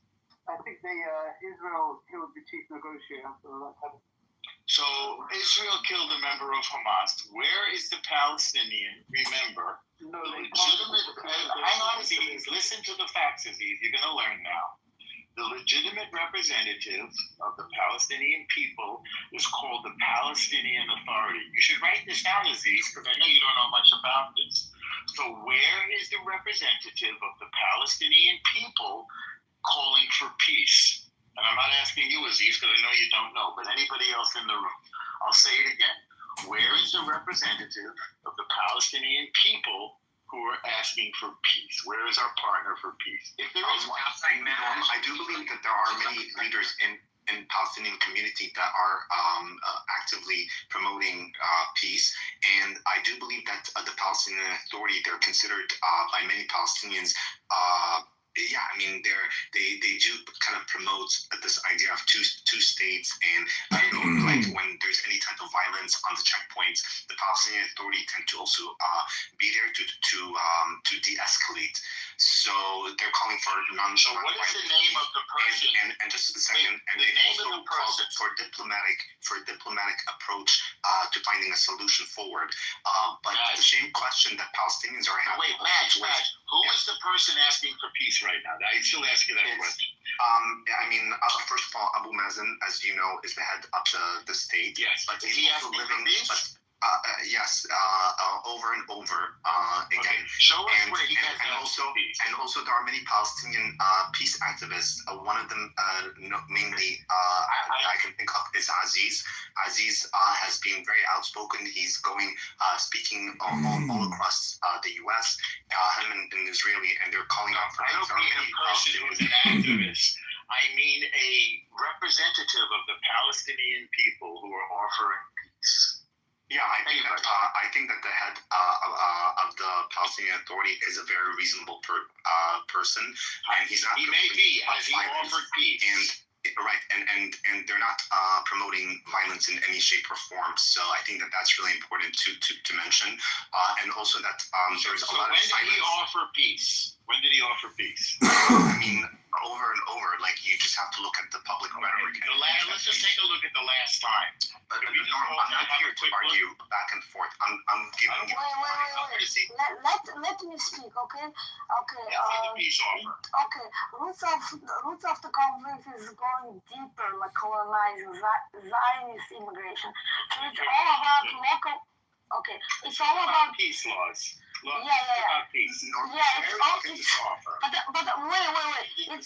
It's all about local Arabic resistance going back to early 1900s. Laws. There's a question on the floor about a peace offer. Do you have an answer? Yeah, British offered a peace, but the British offered peace. Yes, British offered peace. During the 1900s, okay? I mean now. Okay, UN tried to offer diplomatic solution from two sides, but wait. This war, right now. Right now, they don't want diplomatic solutions because both of them are fighting right now. Thank you. You're saying Palestine does not want a diplomatic solution right now? They want to fight? Is that your? Yeah, because they are representing the Hamas and keep going with Hamas. Thank you.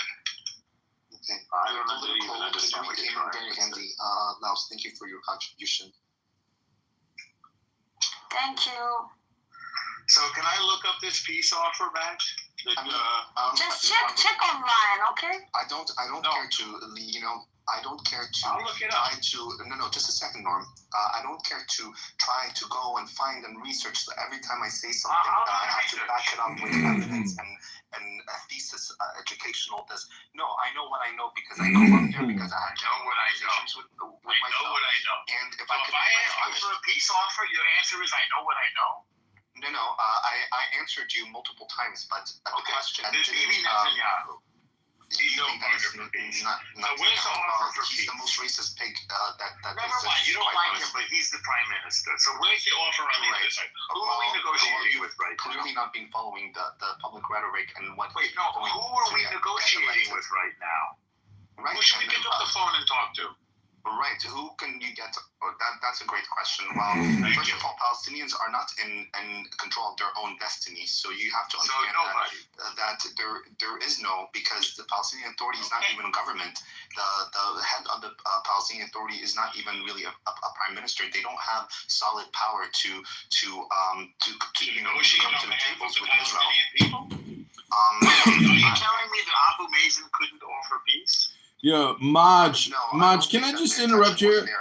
Maj, have you ever read a document of general principles, which is the Islamic resistance movement known as Hamas? Have you actually read their document? It's a 17-point document. I just read it for the first time in my life. You do realize this is an Islamic extremist movement, right? It's not just about freeing Palestine. It's about an Islamic extremist movement liberating a spirit known as Palestine through mujahideen or terrorism. Have you actually really read the Islamic Charter of Hamas? Have you read it? I just read it. Right. Well, comedy, don't question my knowledge on Palestine, Israel, first of all. Wait. Let me speak. There's unwanted, a Palestinian reflects they're crazy. They're confused. Address the root causes of injustice. Thank you. We would love to hear what you have to say, but I wasn't asked a question that I'd like to respond to. I hear, comedy, what you're saying, and earlier in the room, I was saying there is definitely an element of extremism when it comes to a religious component in the Israel-Palestine situation here. But that extremist, how do you say it, element also very much exists in the Israeli society, and that's something that Norm here and Daniel and Yeremiyahu seem to not bring to the table or bring to the conversation. What am I not bringing to the table? So since it's there was no genuine interest in peace and making peace with the Palestinians, there's only been more land grabs. There's only been more. We didn't have 8 peace conferences. No. This is all a game. This is all a trick from the game. In my perspective, Norm, in my perspective, from what I've seen, right? So you don't want diplomacy then? It's not the trick. No. I'm one. Go ahead, Daniel.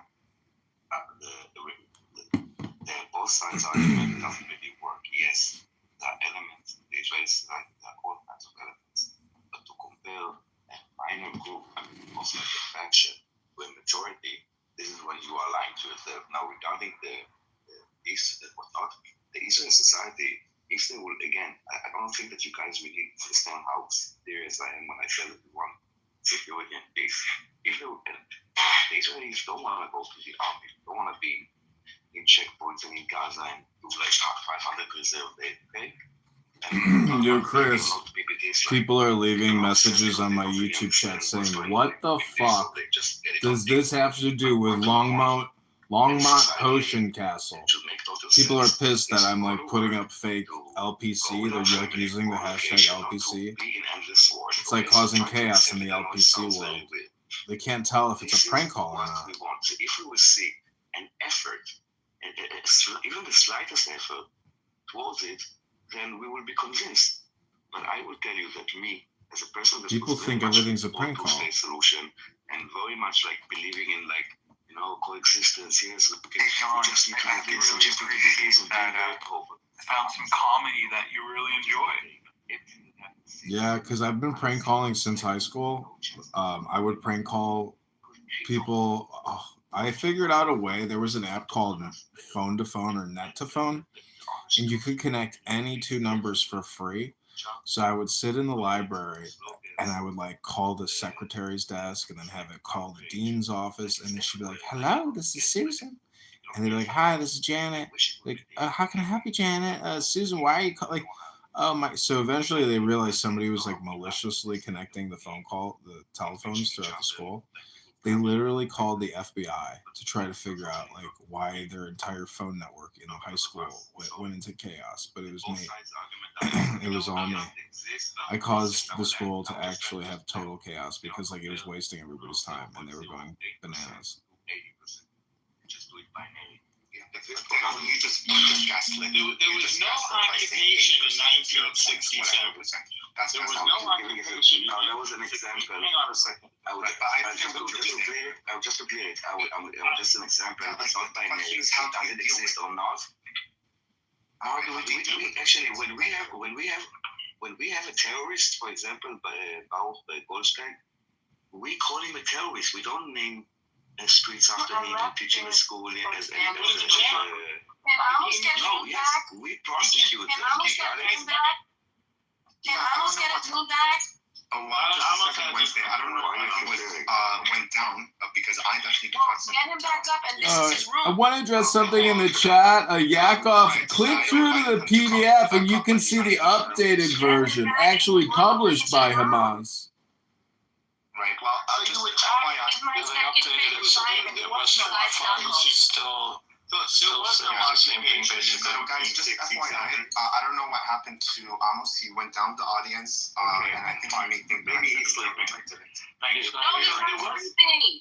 He just went in the mirror and said you took over his room. No, I didn't take over anybody's room. I don't give a shit to take over people's rooms. He just came in and told us now. Right. Thank you. Well, So there was I no did not take occupation. so please don't. Thank you. I don't want to talk about Well, he said that. No, give his room back. I'm sure. If he's in the room, he's welcome to come up. But I don't. He's the mod. Let him mod. Down to Yeah, He don't have a bottle anymore. Yeah, Maj is the mod. He went somehow down the audience.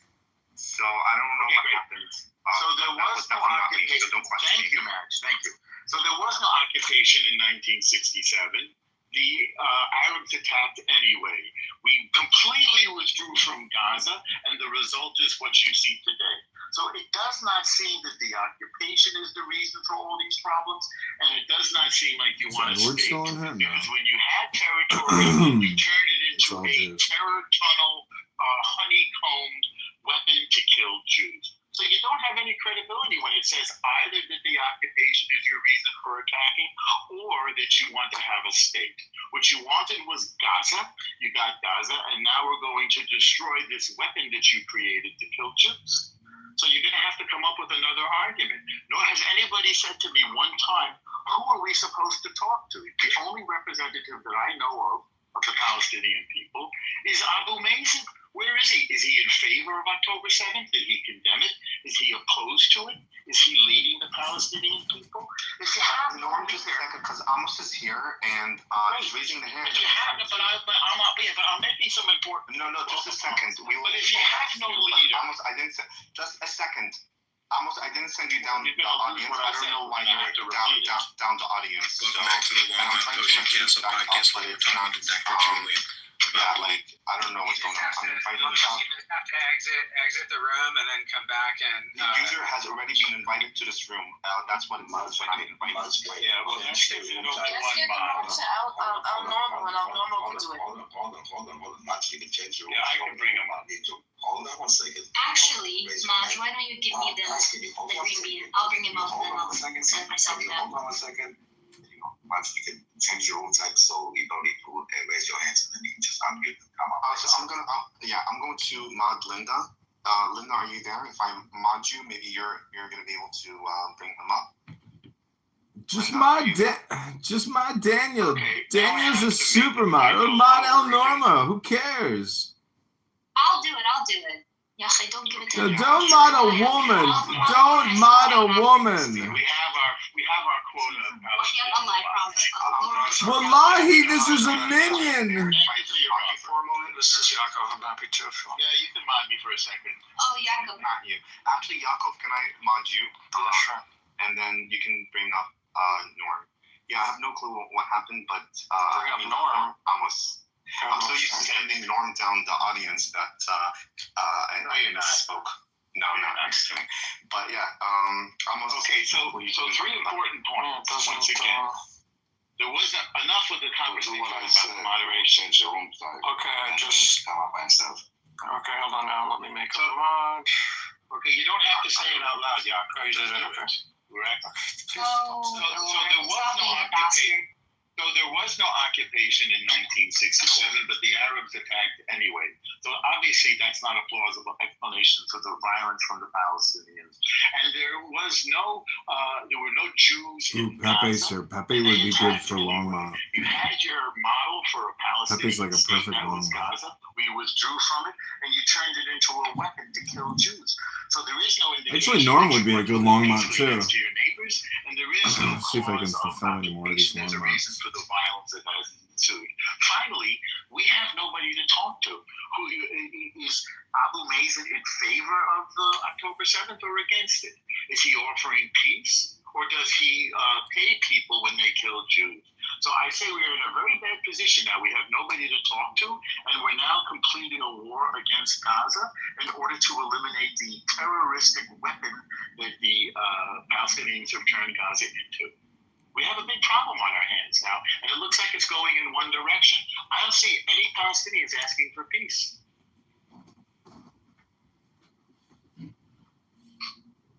Okay, I take the microphone before I go. I don't understand what's happened here. I remove but he can come back. Not as a moderator, I'd like to troll Copeland for sure. But Pepe's here. Pepe is I don't to go inside. Pepe's the somebody target of the that I give him Longmont more. Potion Castle podcast now. Maybe it's not him. Maybe it's Clubhouse. I really don't know who to trust. Not to trust. What's the problem? What's Oh, the no. problem, Amos? El Normo, you can't expect people to depoliticize. I mean, there can be no peace unless people depoliticize. Essentially, you just see the aggressive attitude, for a very long time, and you don't see it. Like you said, you don't see Palestinians here asking for peace on this app, and you don't see them asking for it in the media. You just see conflict. They just bring gaslight, and that's it. Blah blah blah. Almost, you got your okay. Just checking. All right, bye. Where's the Almost. person asking for peace? Stay here Wednesday. Wednesday, stay. Stay with me. At least 5-10 minutes. I go to sleep. Then I have to hear this stupid idiot comedy. It's a fucking jerk. Oh, stay here. Stay. Oh, by the way, I need some kosher candy, guys. It's very good. Where's the partner for peace? None. No peace. Maybe Dr. Pepe can illuminate us as to how to achieve peace and coexistence now. Yeah, right. I don't think anybody knows that, honestly. Anyway, I want you to know that even in That the was as last much. 1 hour, somebody saw me out of the room. I don't understand if it is Clubhouse or it's him, because he say it's not me. So if he say it's not me, I don't know how it's happened that I've been. I did go outside to travel, but I couldn't come back. Maybe it is Clubhouse. I think it was by mistake. Mod swore up and down he didn't do it several times. And if you want me to go to the audience, I can. No, I go to state that I want you to stay and give a moderator to somebody you trust. And I want to say that I like this room tonight. And that's even, and I didn't like that he saw this woman, Kurdistan, that cursing the Palestinian that they cooperate with Saddam Hussein and they kill their people and babies and everything. So she cares a big deal. You see, I give Shuki to curse me. He come here and sing. If he's not interfering, then I remove it. But I only remove to the audience. I never throw out. If I throw out, you cannot come back. And my believing that everybody's we are the most crazy people. Each one of us who are in the virtual life is a little bit crazy. Otherwise, it wouldn't be here. This is not a place for human beings. It's a place for virtual people who have nothing else to do. They come to waste time in a clubhouse and arguments and blah, blah, blah bullshit. Like me, I'm I'm also a little bit crazy. No, Amos, I come here to learn about human brain science, psychology, wisdom, philosophy. I mean, there's so many learned scholars on this app like El Normo, Dr. Pepe, Daniel, and others. And, we're blessed to have their perspectives and insight. And I say that truthfully, but maybe not about Pepe. I believe you're a kind of comedy. I believe that your profession is a psychiatrist or something like that. The way you are speaking and everything, usually I believe people till I find them liars. I believe. And what I wanted... I do the same thing. It's the only way to listen to people, to make arguments, to guess a little bit. This is the only way of somehow coexistence, even that I'm so pessimistic, so not believe about what I'm myself doing. I don't believe in myself. But I say that there is no other opportunity. Only when Donald Trump now will put the ass on the table, the joker, the ass, whatever you call it, and he said, Bibi, enough is enough. And when he tell Bibi not right now feel free to go and attack, he's afraid from the Israelis. If somebody know what is Miluim, he didn't call the Miluim to the military. He only using the young, and the army must obey to Bibi orders. But there is no solution without taking the military out of Gaza, releasing the hostages. This is the only security to all the Nukhbot who left alive, that keep our hostages, and give them some going out of this situation. Because if we will not give them security for their life, they will not release the hostage. Go inside their head. They fight against Israel, and today they fight against their own people. Put yourself as a Nukhba, as somebody controlling the hostages. He knows that he's dead. So, what does he care to keep on? So the same Bibi Netanyahu, the day he finished the war, he go to prison. There is any other opportunity. He have a court for the rest of his life. He must be in Israel and must be in court. Every day, 3 times a week, you have to go and give it the testimony. Only his 3 files. I'm not talking about the war and about the investigation of the war of the 7th of October and all the rubbish right now in Kuwait investigate. Call it Kuwait-gate in Hebrew. He's finished. But the question is, Donald Trump will decide when he will be finished. And when Donald Trump will close the water of the dollars to Israel, he said, Bibi, enough, take your army outside. Then Bibi will say, we win. And Hamas release Nayakov, the room. I listen to you a little bit and I go to sleep after. But thank you, this room was very satisfaction for me tonight. Okay, the Amos. Good night. Sleep well. Well, now that we've confirmed Clown House is a place where people come to waste all their time because they have nothing better to do, I'm just wondering if there is a coordinated strike on Iran, in conjunction with liberating the hostages. I mean, doesn't that seem like the natural outcome of an Islamic terrorist group supported by Iran? I mean, you can't just hit one and not hit the other. You got to hit its big brother, right? That's the way I'm thinking. So the window of peace is losing because, I just saw from the Israeli channel, Turkey already moved forces into Syria, right? Southern Syria. Yeah, so southern Syria is even worse, right? So if Trump attacked Iran, right, this is attack not from the Arabic nation point of view. This is you attack one, you attack all, right? So Turkey Turkey, Syria, Iran will have to respond. No more just Iran respond. Iran already said we're going to respond, and then all the Western. Turkey is not Arab, and neither is Iran. Okay, I understand. But the key idea is Iran is getting weak. Syria is getting weak.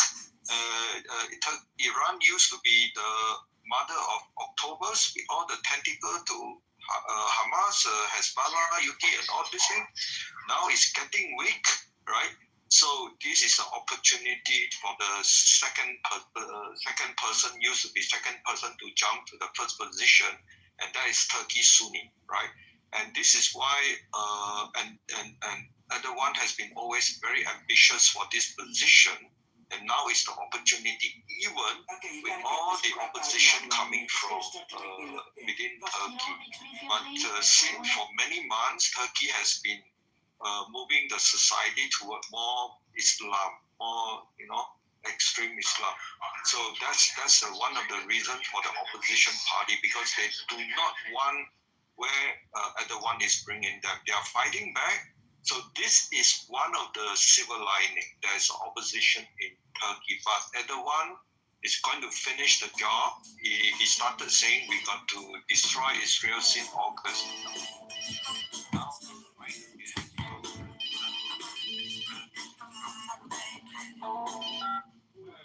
Yeah, you there? I've been looking at buying some property next to you, and I've been hearing too much sound. I don't know who you are. I said there's too much chaos. It sounds like a dog being beat. Oh. I don't know what you want. Why don't you just button your lip? No. I didn't care for it. I did not care for it. If you were looking for a ransom, I could tell you I don't have money. But what I do have are a very particular set of skills. There's going to be some spills so I get a hold of you. Skills I've acquired over a very long career. Okay. Shit under control in Syria. It has been for decades. He's already 8 months ago or so said that they would take care of Israel like they took care of the area between Armenia and Azerbaijan, Nagorno-Karabakh, and like they said in Libya, which they really didn't do much in Libya. That was a peacekeeping mission. Do you think that he was more than saber rattling? Yeah, it's saber rattling, but now you've got the troops setting up anti-aircraft missile sites in southern Syria. So it's a very provocative move. And U.S. is sending submarine and additional aircraft carrier. Basically, 3 aircraft carrier now, and a submarine which has capacity of 40 to 60 warhead. Missile, right? Tomahawk cruise missiles. Yeah, exactly. So if we still focus on Gaza, basically you're missing the big picture, right? So Dave was in my other room, Longmont Potion Castle podcast. It's Asian guy. Well, Dave, this happens all the time. Normally, during August 2024, what happened to, this is the lowest point since October 7, because for the first time I monitor, there are so many rabbis in Israel say, I want to commit suicide because they can't take it anymore. And during this time, the one pushing and making them like, I really need to commit suicide, like the Mohammedan rabbi. And this is the religious now. It started 1,400 years, and the one wants to finish it once and for all. What I was going to say, Dave, is that larger powers like Iran, or the Soviet Union before them, use Palestinian people or the Arabs of Tyler, are you laughing at what he just said? It's like, did anybody even hear what he just said? I think people just ignored it, right? Some coexistence, even that I'm so pessimistic, so not believe about what I'm myself doing. Some of these videos just explode like that. 174 views in just like a couple minutes. I don't know why. insert Israel and then discard them when they suffer the I think it's because it's comedy. I'm labeling everything comedy now, Shtini, and it seems to be helping with total views. Iran to send these Palestinian people to their death. They knew very well that Israel were going to summary, which is capacity of some of these guys like Hitler to create this whole orgy of death and destruction. And this is the result that we're seeing. And we've seen it over and over and over again. Can I ask you a question? Do you believe that Jordanians exist? That Jordanians exist, Lebanese exists, Iraqi identity exists. But why wouldn't that be true then, or ring true to the people living in the Holy Land? Could it be that because Arabs living in the Holy Land, their identity as Palestinians are at odds with an Israeli identity? Like, why would you recognize Lebanese and Jordanian, but not a Palestinian identity? We started off believing in these guys. No, look, there's Yazidis, there's Samaritans, there's Armenians. But when it comes to Palestinians are just Arabs, right? There's Jews. Well, no, the question is whether there's supposed to be a state. The question is, what are the Palestinian people? They're obviously a group of people in a geographic area. I don't know. Right? And I can tell you that Palestinian people are all the generations that passed through the land. And for a bit, there are Palestinian families like the Meshashibi, like Shaheen. I've never seen any mention of them ever. Over time, Madison learned your brand's voice. And by increasing your ratings and reviews through simplified review requests, only directing the positive links to people the people living in the Holy Land. Could it be that which book, Badge? Basically, the ethnic cleansing of Palestine, but then you may be very triggered and but no, I don't get triggered. I'm like a doctor. I'll remove a cancer. So you want me to read a propaganda piece about demonizing Israel? No, it was written before 1964. It was written before 1964. No, it wasn't. No, it wasn't. So we have some mention of Iran is not Arab. Iran is not Arab. Arab are useful idiot, right? The best useful idiot are Palestine. Iran is not Arab.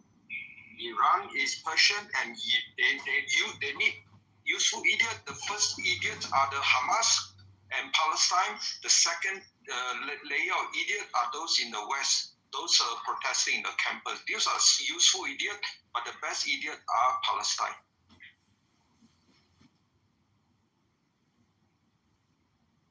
Yeah. So what we're talking now is the bigger picture of Iran and Turkey. The Palestinians were used by Iran to provoke this regional conflict. And now they're getting it. Do you think anybody really going to advocate for them now? There's not even a leader. I mean, the whole situation is tragic and absurd, I have to say. Very tragic. Arab are just pieces on the chessboard. The big player are Iran and Turkey. They are not Arab. Arab fight among themselves. That's for using as a chess piece. You play. No, yeah, you just play. They are just fighting, and they are just useful. They're super useful idiot, and they are being controlled by non-Arab, which is Persian and Turkey.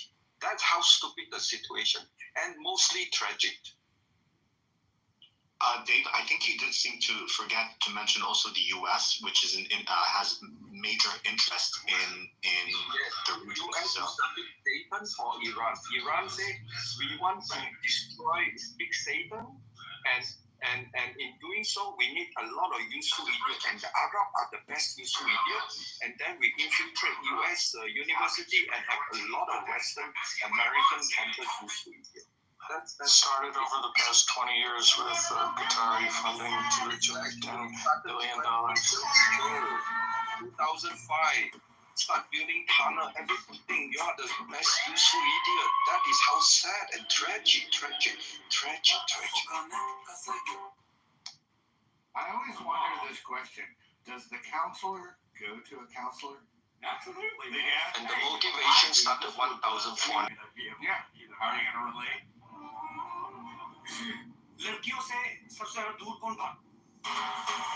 What is shocking to me is that they're still debating this nonsense like this disease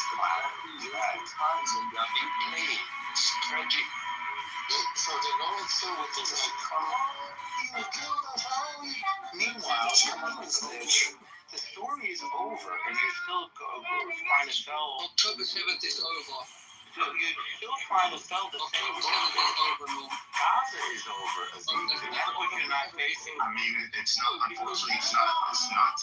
Though it's not over. It's still ongoing with the hostages. It's easy for a third party to say it's over. Aziz. There's a slim chance. I think there's I don't know. You have no connection to this conversation. There's an active investigation. Excellent. Okay. We'll wait for those results. Thank you for letting us know. Yes, Right. that's a good idea. So this is We got it. Aziz, we got it. Aziz, we got it. Aziz, we're having a different conversation. You're allowed to talk about the Nova Festival. Aziz, we're having a different conversation. No, it doesn't matter. I'm glad you read an article. Good job to you. No, I You didn't did a just good read an job. article. Thank I read you. numerous reports. I got it. You read an article.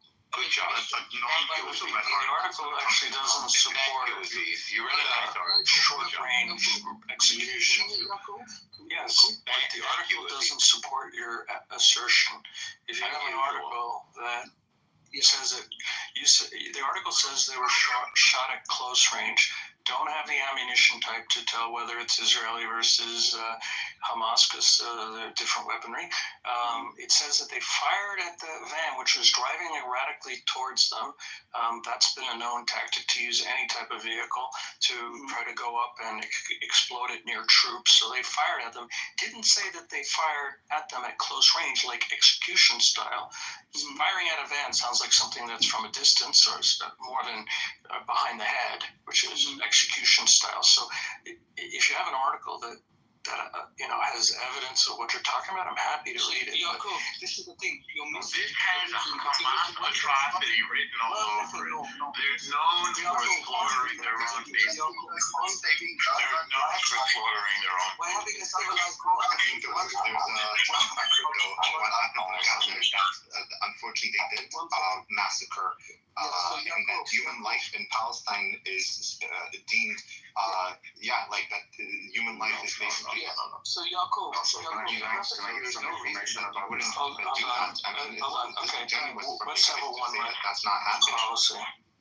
guys, Yaakov, you read the article, right?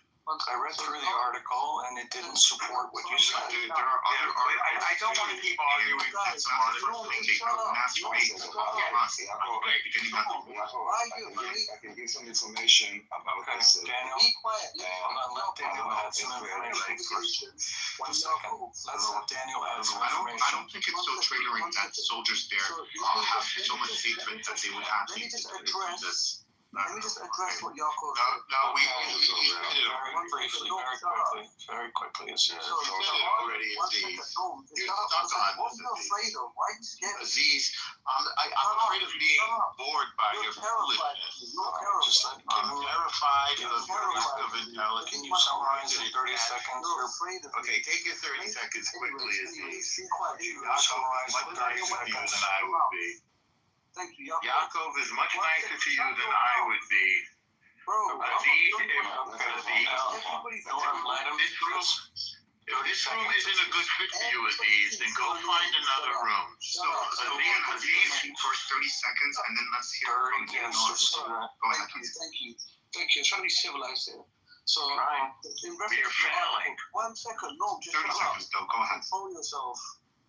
So cool. The article says that Israel has confirmed that they shot at the vehicle, right? So this is the timeline, and this is what actually happened. And Israel confirms what's happened. There's only two things they haven't confirmed or denied, right? So an ambulance is supposedly driving towards them. The only survivor was in the back of the ambulance. He ducked and survived. So they killed the two drivers, right? 13 aid workers came to recover the bodies. They were also killed. Those 15 in totality were buried in a grave with the vehicles. The vehicles don't have bullet holes on them, and then so this is a fact. Israel said we shot at them because they were coming towards us. The witness said we weren't moving. The witness says the witness says we were not moving. We were staying. Okay, thank you for your 30 seconds. This is like the fourth time piece of fencing on the thing. You're terrified. Thank you, Izzy. Thank you. Guys, 30 seconds. Good job. Come on. Thank you, Izzy. See you in a little bit. Thanks, Izzy. You're a coward. Thank you, Izzy. Thank you. One part of that is You'll always be afraid of Thank you very much. I know. Okay. Thank you. fear in your heart. You know that, right? Terrified. Yes. Okay, Thank you. is there anything else you wanted to add to that? Are you done? Yeah, so I just wanted to say, so look, more evidence is coming out, but Okay, let's wait till the final. Let's wait till all of the parts. Daniel, a little story. Daniel, can you give us some more information? So I was gonna say. Yeah. So you finished. Shut up. I want to hear from you.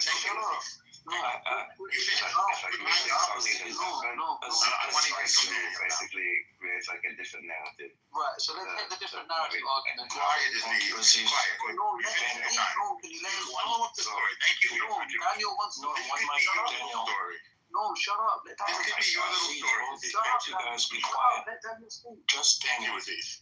Thank you. Okay, so basically, again, we have an article there that the only source that we have is Hamas. So we need to understand this. And so it's always like there's an event that happens. No, it's Israel and the Red Crescent. Please, it's not your turn. Try to be civilized. Right. No, it's a He's good lied. thing He's lied. Okay, thank you, Aziz.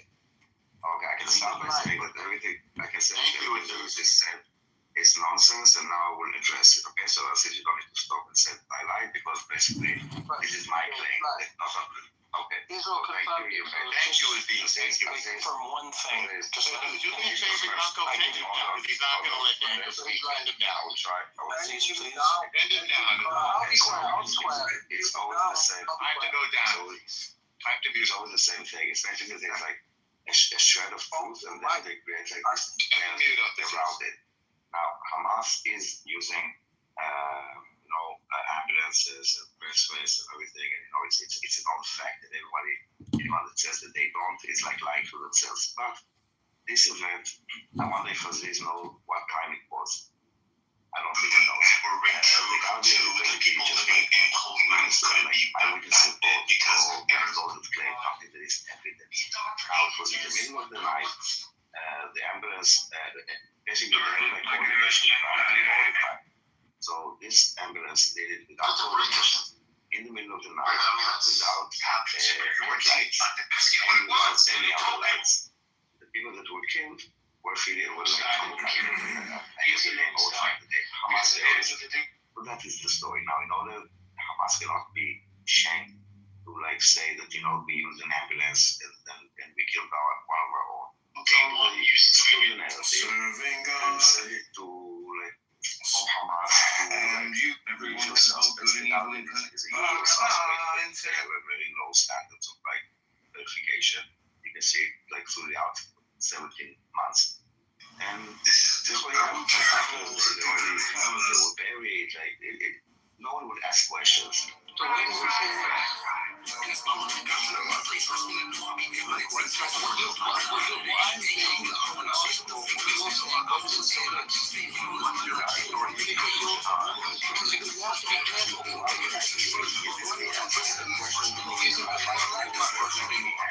You just asked what is the source? I didn't realize you heard me, so go ahead. No, that's like you and Aziz together asked me the same thing. And your source is basically a story that was published in the Guardian, okay? My source is basically the idea of the whole information, including names and hours and the role of events. So this is an official source. And this is like, what? Can we have a copy of that? Is that honestly I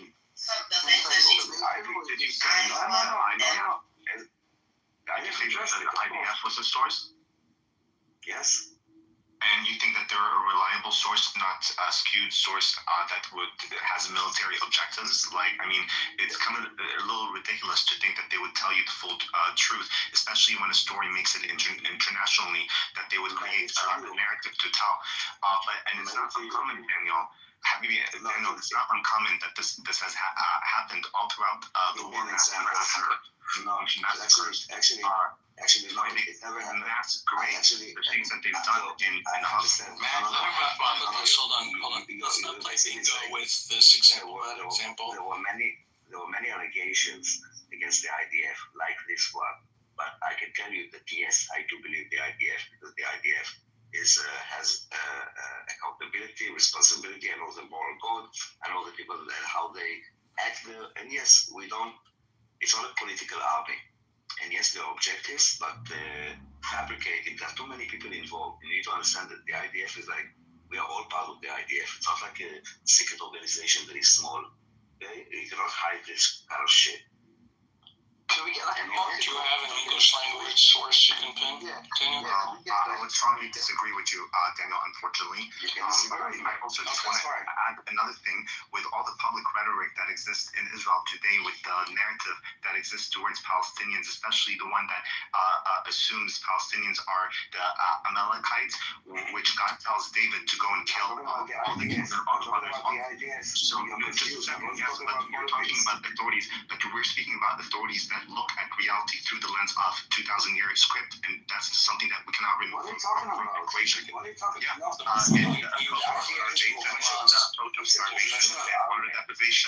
the public He was referring to Hamas, not the Palestinians. And he was referring to remember the Amalekites, not kill the Amalekites. What's written in the Torah is remember in every generation, in every generation, remember the Amalekites. And it's all about the IDF. Daniel, I think that you don't have any reason to distrust the IDF since they're there for your security, but I do believe that I serve the IDF, dude. That IDF is not a reliable source. And much, with all due respect, okay? I literally serve, in a unit that is also working with part of the spokesman in wherever I was. Anybody that I know serve the IDF. I now have people in my life, in my family, my immediate family, that are in the IDF. With all due respect, I'm not being fed propaganda. I live on the ground. I know what's going on. I was part of the system for more than 3 years. Okay, I know the values. I know how it works. I know the mechanics inside. I know the system of verification and your thinking is like I don't know what you imagine. Hamas can do it. It's not that I grew up in Jerusalem firsthand, and I saw amazing fire in front of me. When it comes down to conflict and narratives between the Palestinians and Israelis, when it comes down to specific, let's say, scenarios, and what the Palestinians were saying, and what the Israelis were saying, and I do believe that there is ill intent coming from both sides, and that the majority of people think okay, well, I disagree with you. Yeah, you do. So let's resolve it this way. We have a story. But no, Norm, I wanted to just land my plane. I know I've been intelligence more people. I do just want to mention one more thing. I mean, it's not so far-fetched that you have thousands of people in football matches like Bitar Yerushalayim yelling Mavet L'Arabim, death to Arabs, by the groves. It's a very popular slogan, and that today they're in the military, they're existing in Gaza, and that they're doing whatever the heck they want because the world doesn't care about what's going on. You're doing this. So they're taking us off the idea. Nobody knows the story. There's a kind of football game. So when you bring the football game, both societies and IDF soldier uniform, it's not the same. You can't compare a hooligan in a sports match to an soldier in uniform. It's like comparing them. It's ridiculous. Well, we've heard of Hamas. We've heard of the IDF. We can try to get back to your point of view. So pending further investigation, we've heard the 2 points of view about the story. There's no point obsessing about this story. We're talking about solutions. Can you read what I'm putting in the chat? Because someone want to read the chat. Thank you everybody for your contribution. Time to move on. guys are thinking. Normal, can you read about I put in the chat? Let's move on. Let's move on. Let's move on from that. Can you read what I put We there? have one argument. We have values inside information. Normal, can you read it? I think everyone can. Yaakov, can you hear me? Okay, last several This is